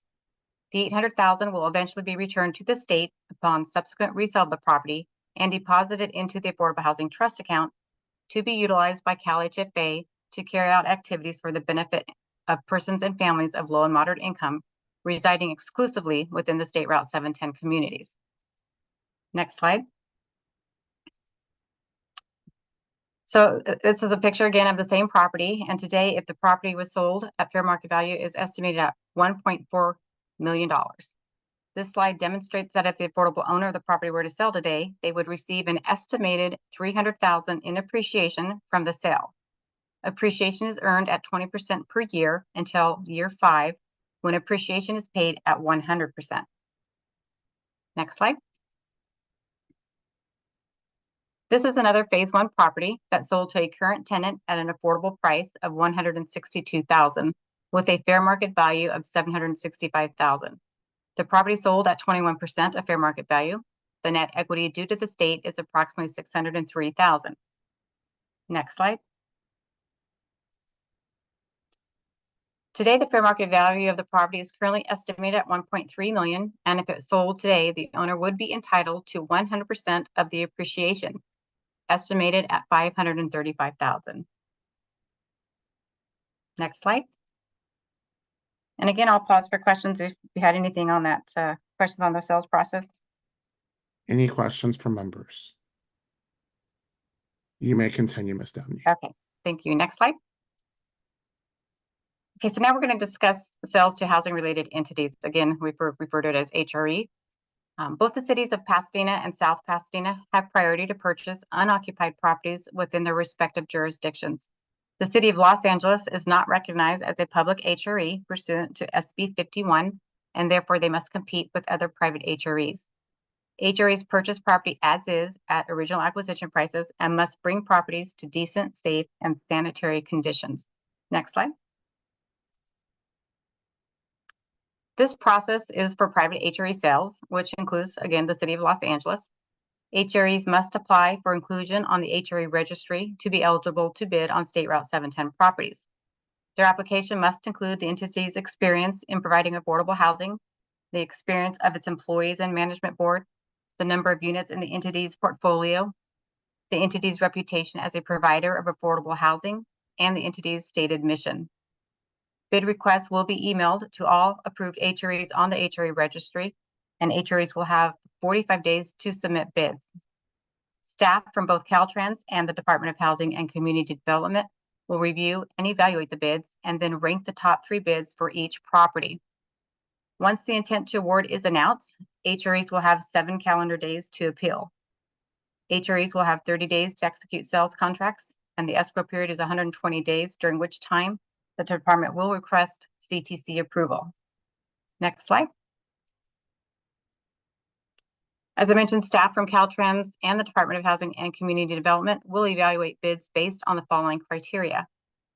Number 1, experience and capability in providing affordable housing. 2, the ability to sustainably provide affordable housing. 3, the target income with preference to provide affordable housing for lower income households. 4, the financial feasibility of the submitted pro forma. 5 is compliance with the regulations and use and resale restriction.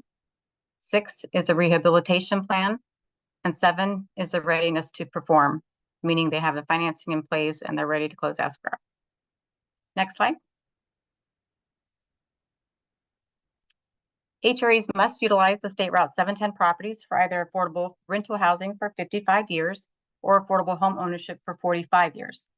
All HREs must offer current occupants first right of occupancy at affordable rents if they are persons and families of low or moderate income, or at fair market rent if not eligible at affordable. Again, our goal is no displacements. Next slide.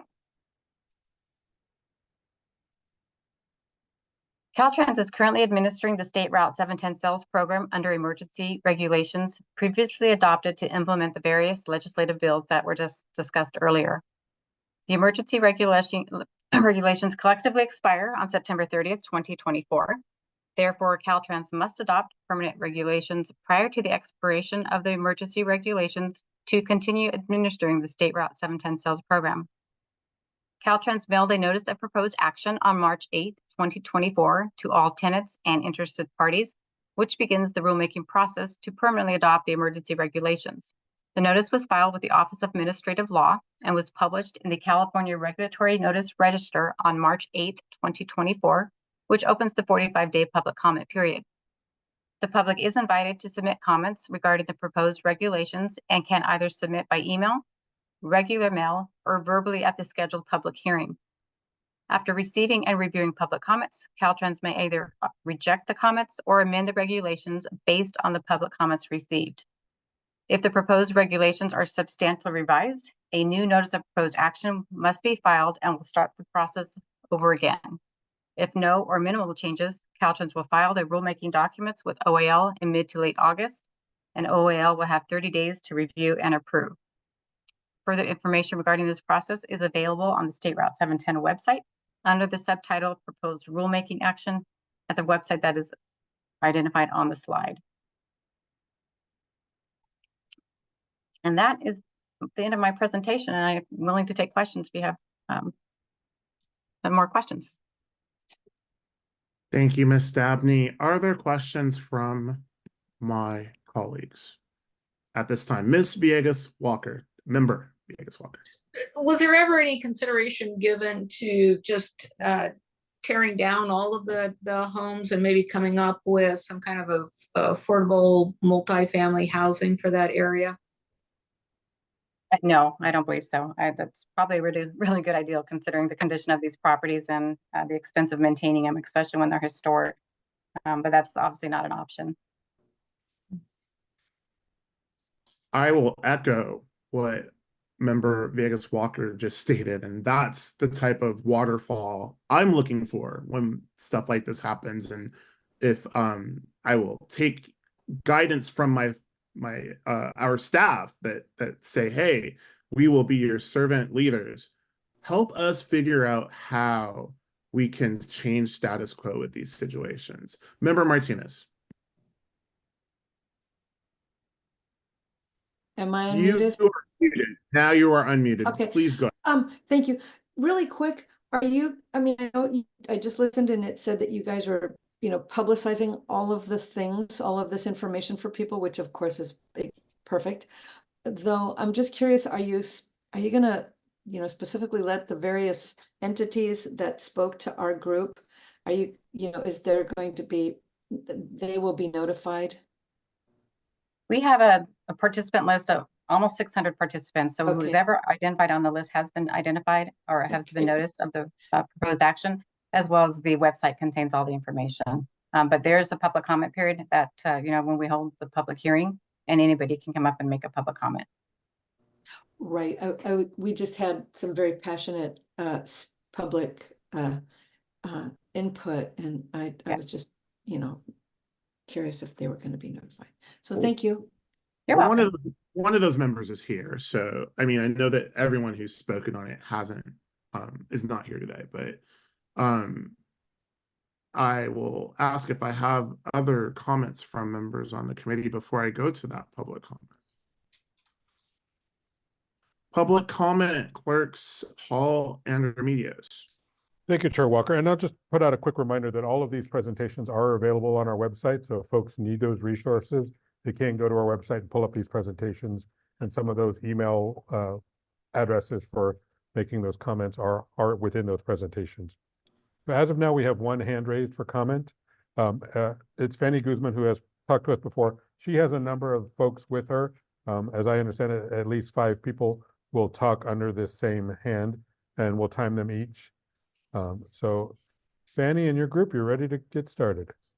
And just remember that you have 2 minutes per speaker, and if there is a need for translation, we will add 2 minutes. Well, for the sake of equity, I'm going to describe myself, and also, if you can give me a few seconds more. My name is Roberto Flores. I'm one of the coordinators for United Caltrans Tenants, and I'm wearing a black hat, checkered plaid jacket with a black sweater. It's kind of cold in here.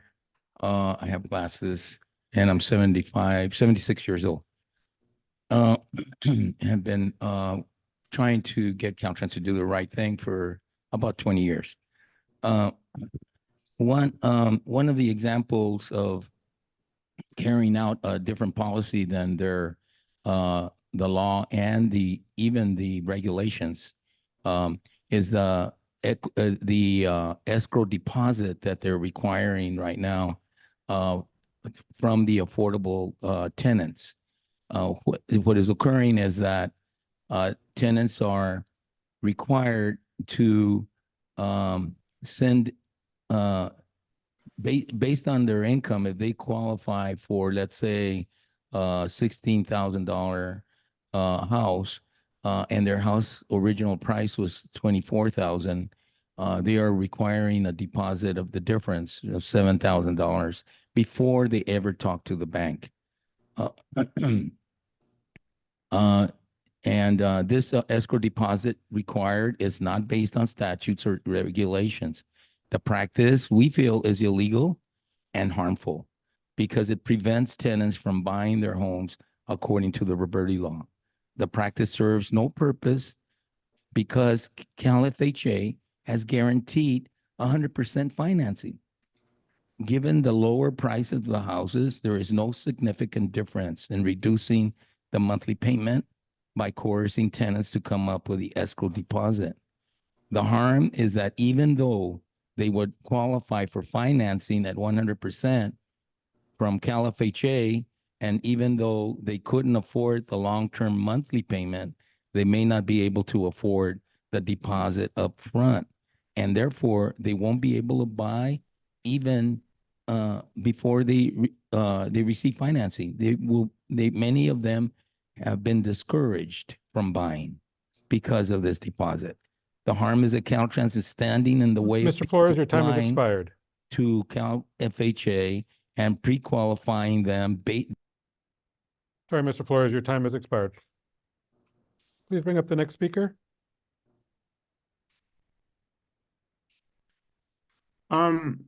Next speaker, Ms. Guzman, if you could let the next speaker begin speaking. You'll need to unmute again, please. Sorry, this will be Fanny speaking now. Again, I'll describe myself. I'm wearing a ponytail, my hair is blonde and half of it is black. I'm wearing a red and white kufiya. I believe in the practice of equity. We need to practice full transparency and inclusivity of the most vulnerable and impacted by the now 710 defunct project. On slide 20, the term tenants is mentioned, but the Roberti Act itself uses the term occupants. And in keeping with the law, the term of the occupants should be included in the third bullet. Caltrans should not be able to interpret the law based on their biased perceptions, but based on equity, inclusivity, and holistic framework, as we are discussing projects that include public funding.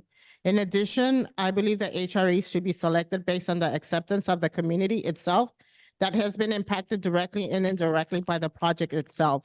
Historically, the most vulnerable have been left outside the decision-making process, and I believe we have the opportunity to create something new that is equitable and inclusive of the most vulnerable in our geographic area in Northeast Los Angeles. I believe HREs should be accountable to the community that is being awarded to work and be able to bid on these homes that are going to potentially have a long-term impact, as some of these projects are not going to be affordable or accessible to the most impacted and vulnerable members in our communities. Thank you. And I will pass it on now to Sandra. Welcome, Sandra. You have 2 minutes. Please proceed. Hello? Hi, Sandra. You have 2 minutes to speak. If you could please proceed. Yes, thank you. My name is Sandra. I am wearing a camouflage sweater, and I'm going to introduce myself on the behalf of the Reclaiming Our Homes movement here in El Sereno. I want to speak in the beginning of the presentation. Carolyn said these homes were sitting in limbo. I want to use the word they were sitting vacant, unoccupied, empty, dilapidated. That's how I saw them whenever I walked here through my community. And I know these are only words, but to me, they were a sign of either hope or disgrace. So what I chose to do is one day organize with the community and occupy these homes. And so everything that you are mentioning, all these processes and everything that came later, we're talking about 4 years later, should have been in place before. Actually, when the community was trying to survive and have some kind of hope that Caltrans could turn and do the right thing. But actually, we found that they did the opposite, along with Maria Elena Durazo that implemented this SB 51 when supposedly nothing is happening. These homes are already, Carolyn Dabney said, they were abandoned. Nothing happened, right? No rezoning, no nothing. So how come this SB 51 came in place to El Sereno? Why? Because this is of increased density, perhaps? Why? Because El Sereno is not Pasadena or South Pasadena? Because of anti-displacement or perhaps discrimination? I don't know. But what I'm here to say is that thanks for the opportunity. Finally, somebody came up with this process that will bring us some transparency and a voice to the community. Thank you. That's all I have. Thank you, Sandra. Is there another speaker? Hi, if you This is could Benito. introduce yourself. ¿Habla español o inglés? Benito? Yeah. Oh, Benito. Hello, this is Benito Flores. I am a reclaimer from El Sereno. I am using a sweater, white and black, and lenses. I want to say that it is indefensible for Jacla and Caltrans evicting families to homelessness and having 170 empty houses for 20 years now. You say you don't have the power to stop Caltrans wickedness, but you have the power. You can advise CTC to stop approving any business until Caltrans adopt a no displacement policy, until they put in practice the no displacement policy. You should not reward this wickedness. How many of you felt bad about Thelma, a mother with 4 children evicted to the street? Please raise your hand. Who feel bad about this lady with 4 children going to the street because Caltrans evicted her? So I guess Caroline Abrams and Caroline Downey do not have any remorse by having this lady on the street, and at the same time they keep 170 houses empty. That is no equity. That is wickedness. The Roberti Act do not obligate you to evict the people. On the contrary, they tell you that these people have the right to purchase. Thelma had the right to purchase because she was occupant for 3 years, and then Caltrans evicted her, depriving her from the right to purchase according to the law, Roberti law. This is immoral, regardless, no matter what. Thank you. Next one is. Hello, everyone. I'm Brenda Tafoya. I'm the Director of Housing Strategies for El Sereno Community Land Trust. I'm going to keep my comments short. SB 51 took away the right to purchase from the families, from multifamily tenants to property as a cooperative. I think when selecting HREs, we should really focus on which are the agencies that are going to be able to execute and be able to provide the services of housing, keeping in consideration what's best for the community. And the CLT model is exactly that. From the last purchase, from the last properties that were dispersed, El Sereno Community Land Trust only received 1. And I think a lot of the issues that has happened with the HREs that are selected are not engaging with community. In addition, I would like to recommend the 7 days of intent of appeals should be extended as a project's merit, a more extensive thought process. Thank you. Thank you, Ms. Tafoya. Other speakers? No more speakers on our end. All right, other public comments, Clerk Remedios. Yes, thank you, Chair Walker. Angela Flores, I see your hand raised. You should be able to unmute and speak. Thank you. Welcome, Ms. Flores. Hello, my name is Angela Flores. I'm a former Caltrans tenant of 30 years, and I'm here in support of Reclaiming Our Homes, who are now Caltrans tenants who have become housing justice activists, facilitators of mutual aid, and they are elders and members of the social fabric, and now being very much networked and a part of the eco village that we've created in El Sereno these past 4 years.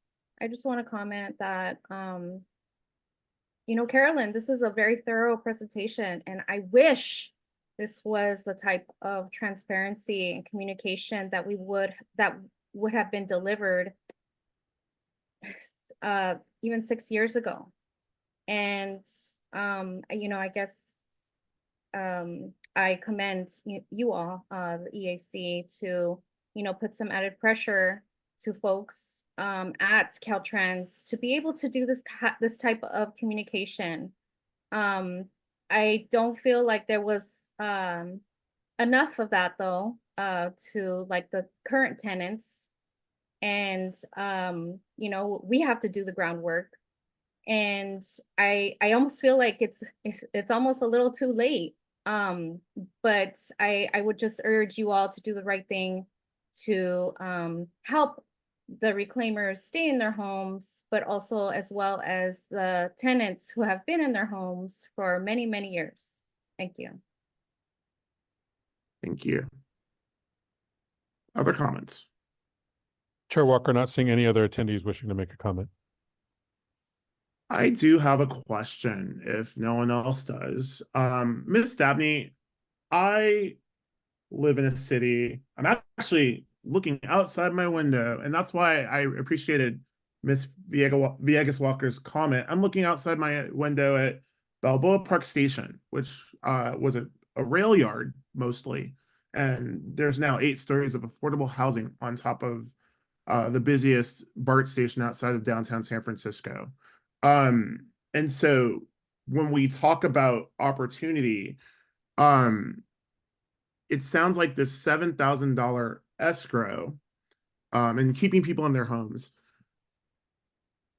Was there any technical assistance to tenants about down payment assistance programs, the credit counseling that's required when you are going in to purchase a home? And you know, was any of that rolled out when these Senate bills, because when the Senate bills were created, it was clear that that was going to be the route. Now, you know, 50 years ago, we didn't know this. We didn't know this 6 years ago, as Ms. Tafoya just mentioned. 6 years. There was no Senate bill 6 years ago, but like, what type of technical assistance were we providing to tenants? Because that's what this agency is known for, as far as with nonprofits and with other entities in the project development process. Sure, Chair Walker, I'm happy to answer that question. We have a real estate consultant, Veterans Realty Group, that we've hired that is out in the community. They have hosted to date 8 homebuyer workshops for our tenants. And I do want to clarify the $7,000 because that's misinformation. In order to be eligible to purchase one of the properties, you have to have a calculated affordable price that is a positive dollar value. So, you know, I don't know the particular situation of this particular tenant, but I have heard from our consultant that there are tenants that are below. So if the original acquisition price is $25,000 and they only qualify for $17,000 loan, they have to bridge that gap, unfortunately, because there's a gap there. So that might be where that's coming. It's not that we require a down payment. It's just in situations where the buyer is below the original acquisition price, they have to come up with the difference. There is no down payment on these properties. I think they have to, when they do the contract, it might be like $100. But Cali Chifay is offering 100% financing on these properties. Right. So it sounds like it's an issue around what someone's eligibility to loan, to receive in loan payments, which is unfortunately not that is, if y'all could do that, ooh, I'd be talking to you. So I mean, I really do appreciate the presentation, and I can't speak to what happened before the EAC was created, but I will say that I have to honor the staff for bringing this. We ran out of time last time, and what I've seen happen in organizations when an item runs out of time is that they just move on. And so I think that I want to commend staff for the due diligence. I understand that outcomes may not be what people may have desired.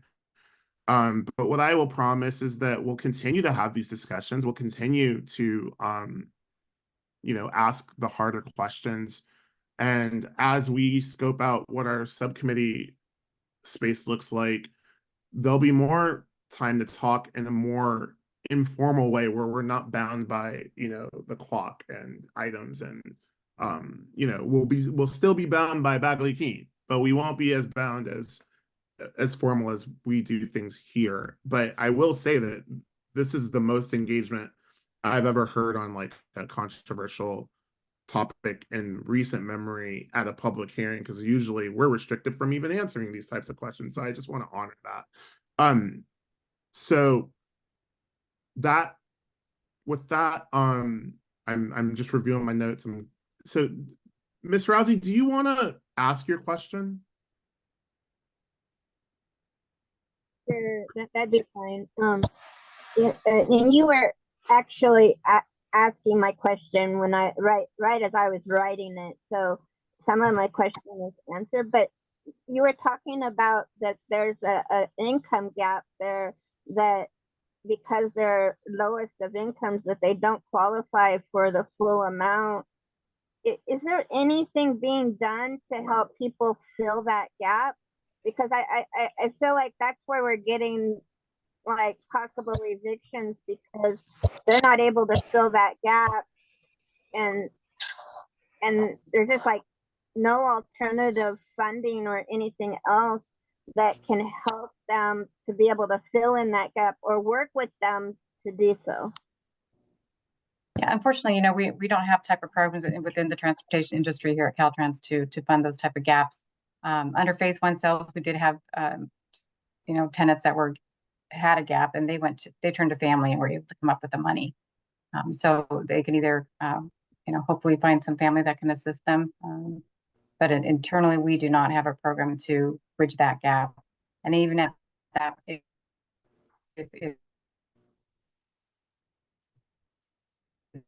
you did, whether or not they could qualify for, because we're talking about people, means the utilities, the maintenance, real property taxes, which are very minimal because they're based on the affordable sales price, but they still have to qualify to be able to make those payments. And if their housing cost exceeds 25 or 30% of their gross income, they would not be eligible to participate in the program. Thank you. I just, I still wonder if there's other resources that could be found that outside of Caltrans having that resource, that are based in our cities, and that could be a resource for these people. I'm concerned that there is no resource. And so, it's something to look at and whether there are other resources that could help. So thank you. Ms. Rousey, what I will say is I think that we can continue to discuss that in our committee process about the vision that we'd like to see. I'll just mention that in San Francisco, there is a program that was created to provide down payment assistance and fill in those gaps where it's more than just the typical package that folks get. And so there are models for it. And unfortunately, we're in like a budget cutting era. But as we dream and look at these things for the future, we can continue to come back and talk about it. I'm going to go to Ms. Villegas Walker, followed by Ms. Novi, and I'm going to make Ms. Novi the last comment on this particular item. Yep, thank you. And this probably falls into the woulda, coulda, shoulda, or maybe you can clarify. It seems to me that Caltrans does a million things correctly. A lot of really great stuff. Your focus is on transportation, though, and planning and projects and all the rest. So was there ever a thought given to just turning this whole thing over to like the California, what is it, the Department of Housing and Community Development. I mean, they're the kind of the experts that we go to when we have questions about housing and affordability and access to capital and that sort of thing. We would love to turn them over to the Department of General Services. Unfortunately, there's no mechanism in place to allow us to do that. We have a constitutional issue because these properties were acquired with gas tax revenue. So there's some problems with turning over our properties to other agencies. And you know what, I appreciate that response, but those are the kinds of responses that kind of like set people's hair on fire, because it just seems like that would have been such a smooth, cool thing to do, is let's kind of put this issue with the experts that are kind of have the expertise and the time to do it. So it would have been wonderful to think through a way to accomplish that. But we have partnered with HCD, both HCD and CalHFA. They are, like I said, we work with HCD when we review HRE bids, and then CalHFA is our lender. So we are partnering with them. It's just that we can't transfer our properties over to them. Okay, thank you. Before I go to Ms. Novi, I'm going to honor these two comments. Ms. Stewart, Member Stewart mentioned, what about a block grant for a second mortgage? And Member Williams noting that a tenant being able to purchase a property is dependent upon loan qualification. Making this known in advance might have provided a bit more notice to folks who are experiencing this disappointment. I also would love for staff to continue to monitor those, and if there are any questions in the chat, to bring those to our experts and bring them back to us with answers. Member Novi. Thank you. I would just reiterate the comments that you guys have just made, and how, because of the gentleman that spoke on his experience with this program, what was the process from notification of possibly being eligible to purchase the home to the time frame of having to purchase it or to move out of the property? Was it enough time for them to relocate? And I do understand that a lot of people, there's a gap between eligibility and being able to have the money to be able to pay for that mortgage. What are we doing to support those folks that are living in the home or having to be relocated? What happened to those folks having to relocate because they could not afford to stay? Well, we haven't had that situation occur at this point. Nobody's had to relocate because they haven't been able to obtain a loan. Like I said, if we go ahead. Sorry, when he mentioned the woman with the 4 children, that example, where did she go, or is that just a broad example? That was one of the reclaimers who was in the transitional housing program under the City of Los Angeles, HACLA, Housing Authority of the City of LA. They leased 26 properties from Caltrans, and that particular person was a participant in their transitionary housing program, which was a program that was implemented back in 2020 when the reclaimers took over the properties. Caltrans worked with HACLA to develop a transitionary housing program to keep them in place for a transitionary period of 2 years. And it's been 4 years. And during that time, they were offered additional services. I believe they have all been offered additional housing in other areas, but they declined them because they wanted to stay in these homes. But they, like I said, it was a 2-year program and they were in it 4 years. And HACLA has had over 100 participants in this program that have been really successful in this transitionary housing program. And some of the reclaimers just are not fully participating in it, and so they are having to evict them. And she was one of the HACLA tenants. She's not a tenant of Caltrans, but just a HACLA. Thank you for the clarification. And I think it sounds like you guys have done your due diligence to try and support the families. Oh yeah. Of course, sometimes they get lost in translation in the process, but I thank you for your presentation and your information on this. Sure, thank you. I hope that we can continue having these discussions in the committee format, which is our next item. I want to thank Ms. Dabney for your presentation and any of the staff that supported you on that, and considering your weather issues, stay warm and hopefully you're safe up there. Thank you, Chair Walker. Sure, it was freezing as I came home from Irvine last night. Yeah, it's 42 degrees up here, so. Yeah, I was in 40-degree weather on the 5. It's freezing all this week, all over the state. Thank you. So we will, for folks who are with the reclaimers and for other public commenters concerned about this item, we will continue to discuss it and hope that you'll find ways to chime in. I also just was reminded by council that when we are making public comments, if we could please direct those comments to the committee. You know, the public comment process is not to target individuals, but the committee as a whole. Individuals meaning individuals of the committee, individuals of staff, individuals, period. So if you could just all remember to make comments towards the body, please. Item number 10 is our subcommittee's item.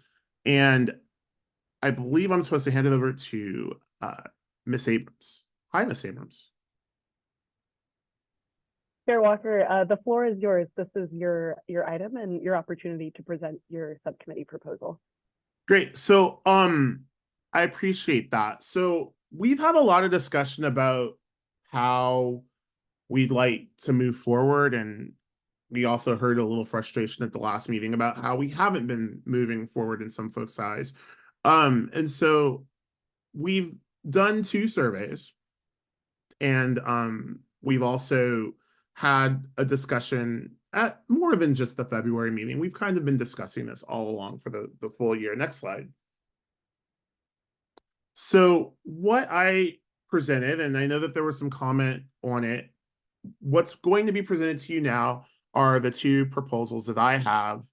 And nothing's, you know, etched in stone, and especially since one of the members of the North Committee is already no longer on the committee. So, but I came up with a geographic subcommittee structure so that we could react, so that if there were like this meeting that's happening in South Pasadena on the housing, I hate the word disposal process because it's a resource, like we live here, but as you know, as that land transitions, you know, a committee that's in the South Committee could say, who of those 5 members has time that day, who might want to go, or who knows an advocate in the El Sereno area amongst those 4 folks. And so I'm presenting a geographic proposal of a North, a Central, and a South Committee, just to organize us to respond to things that are happening on a regular basis, as well as if we ever get to a point where there is a district EAC type structure, where there are town hall meetings in the local areas, that we can be a part of that. And any of the different activities, like I know that members Stewart and Martinez have talked about their interactions with the District 1 office. This structure makes it easier for us to keep tabs on if that's happening in all 12 districts. Next slide, please. And this is the proposal for our topic areas, and I'll take you through each of them really quickly. For anti-displacement, because there was so much interest between the 4 of you, you would have to decide how you want to pair up. But continuing to look at issues related to the housing and anti-displacement memo, the broadband committee is on our ad hoc committee, as Member Stewart requested. There was definitely a lot of interest in climate action, just transition from combustion engines to electric vehicles, and around transportation equity issues in relation to availability of that infrastructure. There are 4 members interested in that. And then the remainder of the list, I kind of just paired folks based, because there's lots of interest around different areas, and you know, from complete streets walkability to public safety, to disability inclusivity and accessibility policy. And I'll just read through the remaining 4. EAC engagement, internal and external affairs, which no one but Martha and I were interested in, so we'll continue to bandy that about. But there was lots of interest in it, but we were the only 2 that raised our hands for it. Highway corridor planning and safety was kind of a response to issues around pedestrian deaths and like slowing down traffic on highway corridors, as well as the planning issues around Highway 99 and the expansion issues around Interstate 15 and the Yellow 80 bypass. We then have transportation and housing coordination, which looks at where we place infrastructure and how we wrap housing around that, and whether it's walkable and whether it's gentrifying. And lastly, sustainable transportation, finance, and infrastructure planning. That item just giving us an overview of how we actually fund infrastructure in the state from beginning to end. And that was a suggestion from member Villegas Walker. So that's my proposal. I believe that's my last slide, right, Ms. Abrams? So we can discuss whether we like those committees or if we want to do something different. And you all received these as a tab item. So they're in your packet, tab number 10. And I'd like to open it up for discussion. I know that, and I kind of knew that this was going to happen, that we were going to run low on time. So I'd like you to also just be thinking about things that you want to talk about that weren't on this list, which on our agenda is an action item for future meeting topics. And if we could glean that from this discussion, we won't lose that item and we can make a motion to add it to future agendas if need be. So so right now, what's in front of you is not just our subcommittee's item number 10, but also a portion of item 11, thinking about future meeting topics.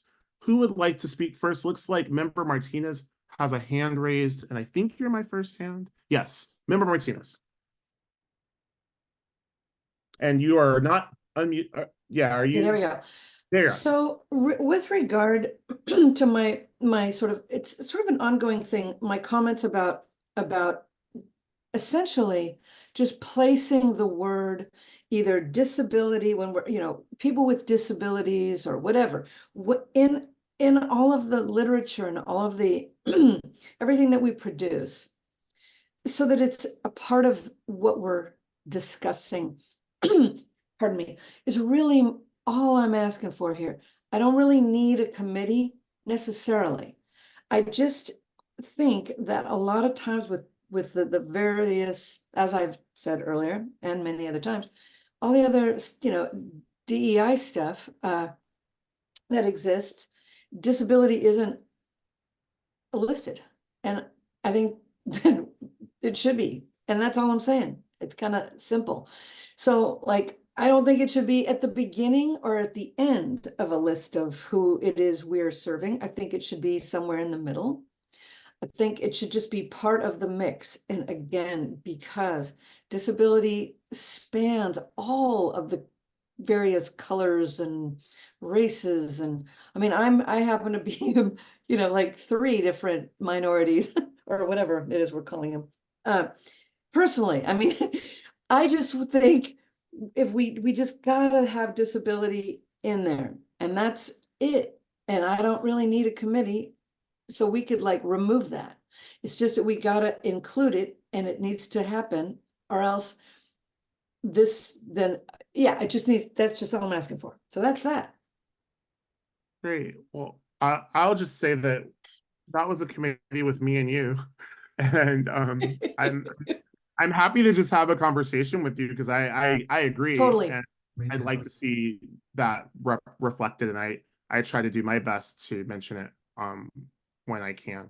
Well, it's not a mentioning thing, it's an actual written, it's like included in any document that the EAC is producing, or that the EAC, like in our mission statement, or when we're like soliciting for new members, or whatever. It just no, let me clarify. I mean, I mentioned to include it in documents when I'm in spaces that don't. Okay, cool, good.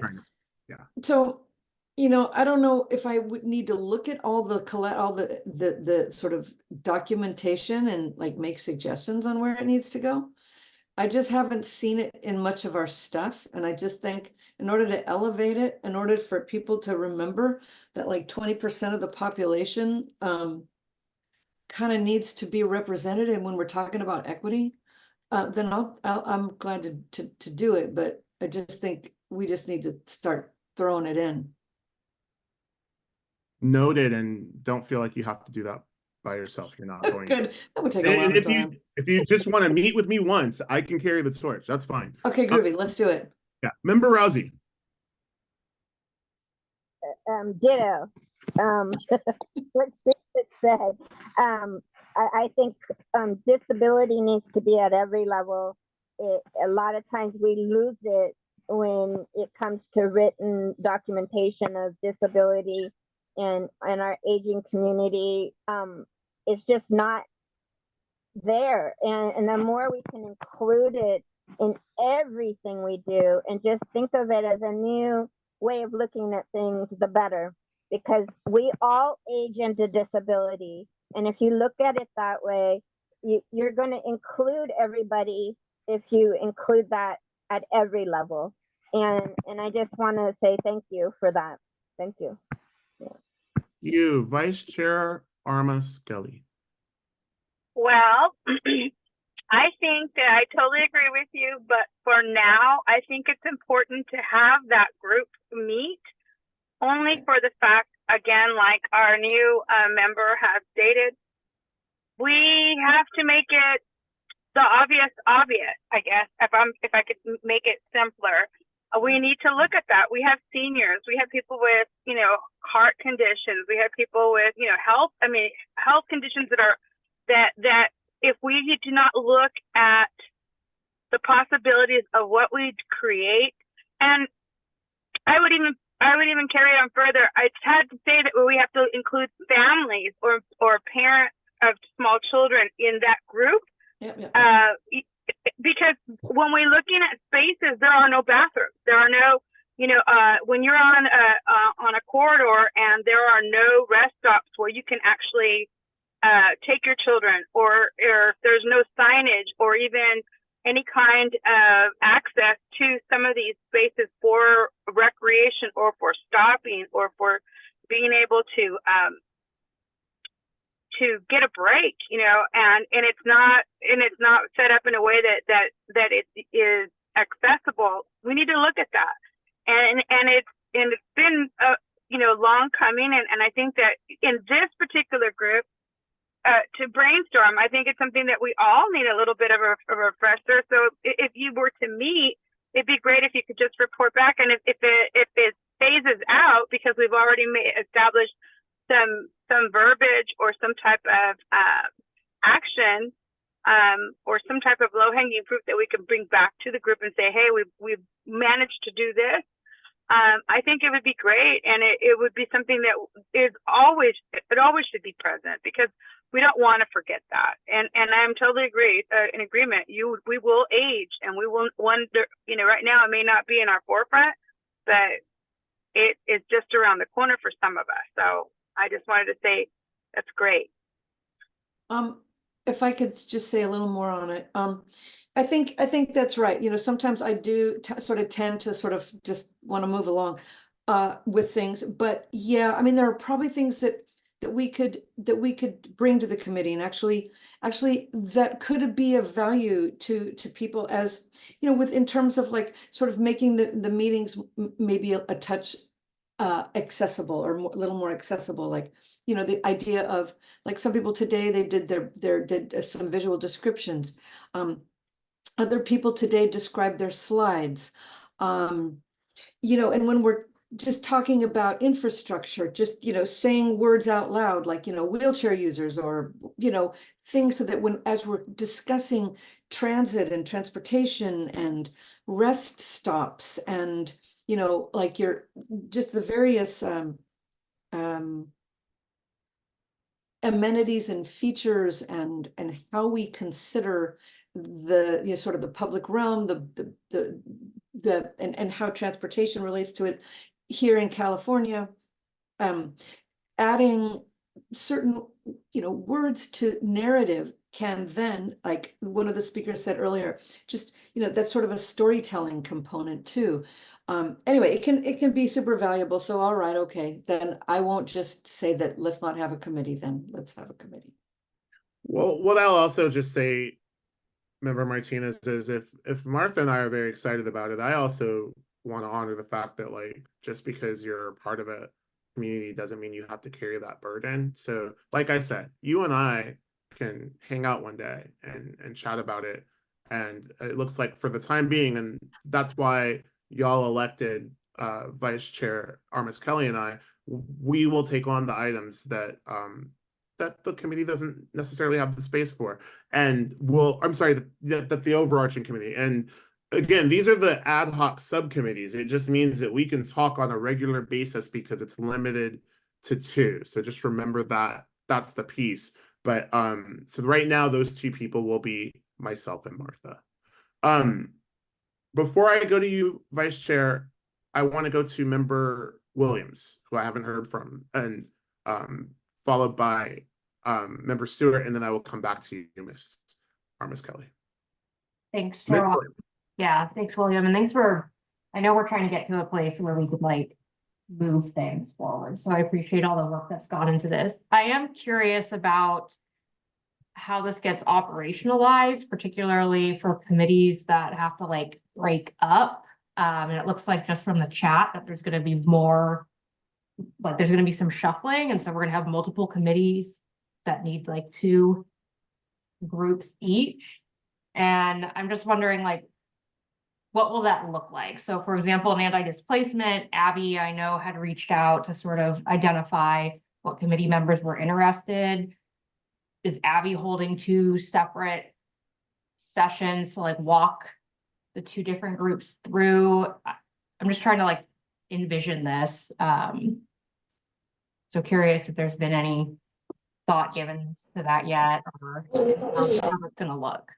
I can quickly tell you what I thought, and then I can turn it to staff to let you know what their capacity is. What I envisioned for the ad hoc space was just for us to be able to talk about these issues, and then to bring it to the larger committee. And if there were resource issues that you had that were like quick questions, that maybe an email to staff, but being able to make sure that we're organizing that so that it's not burdensome. What I will say is, having my first proposal for ad hoc was just 2 people and just trying to get 2 people to talk on a regular basis. And what the group reflected was that people really wanted to get around ideas, and there are going to be more ideas than there are people. And we could continue to lump these things into smaller groups, or we can stick with them and keep the mission of them. And so that's kind of that's the decision that we have to make today. And now I'll hand it to Ms. Jackson to speak to staff capacity. Hello, can you hear me? Hopefully you can. Yes, there's a slight echo, so I don't know if you want to turn something down, but Okay. there we Hopefully go. that's better. All right. Hey, this is Abby Jackson from CalSTA. I did reach out to the 4 members who expressed interest in anti-displacement, some sort of subcommittee on that, but then I backed off of it till we could have this conversation at this meeting, because I wanted to be more organic and not interfere, influence the conversation too much. But on the ways that we could operationalize it, I think Carolyn Abrams, you probably have, we have a background slide on this that could be helpful for this conversation. Hopefully that addresses your question, and then pass it over to Carolyn. Okay, thanks. Thanks, Abby. So right now we're pulling up some of the background slides that you all received ahead of time. And I think what might be most relevant for this conversation is slide 132. So Brandy, if you don't mind pulling up slide 132, this is a list of the committee members and their areas of interest that were discussed at the February meeting. I think this might be a helpful reference point.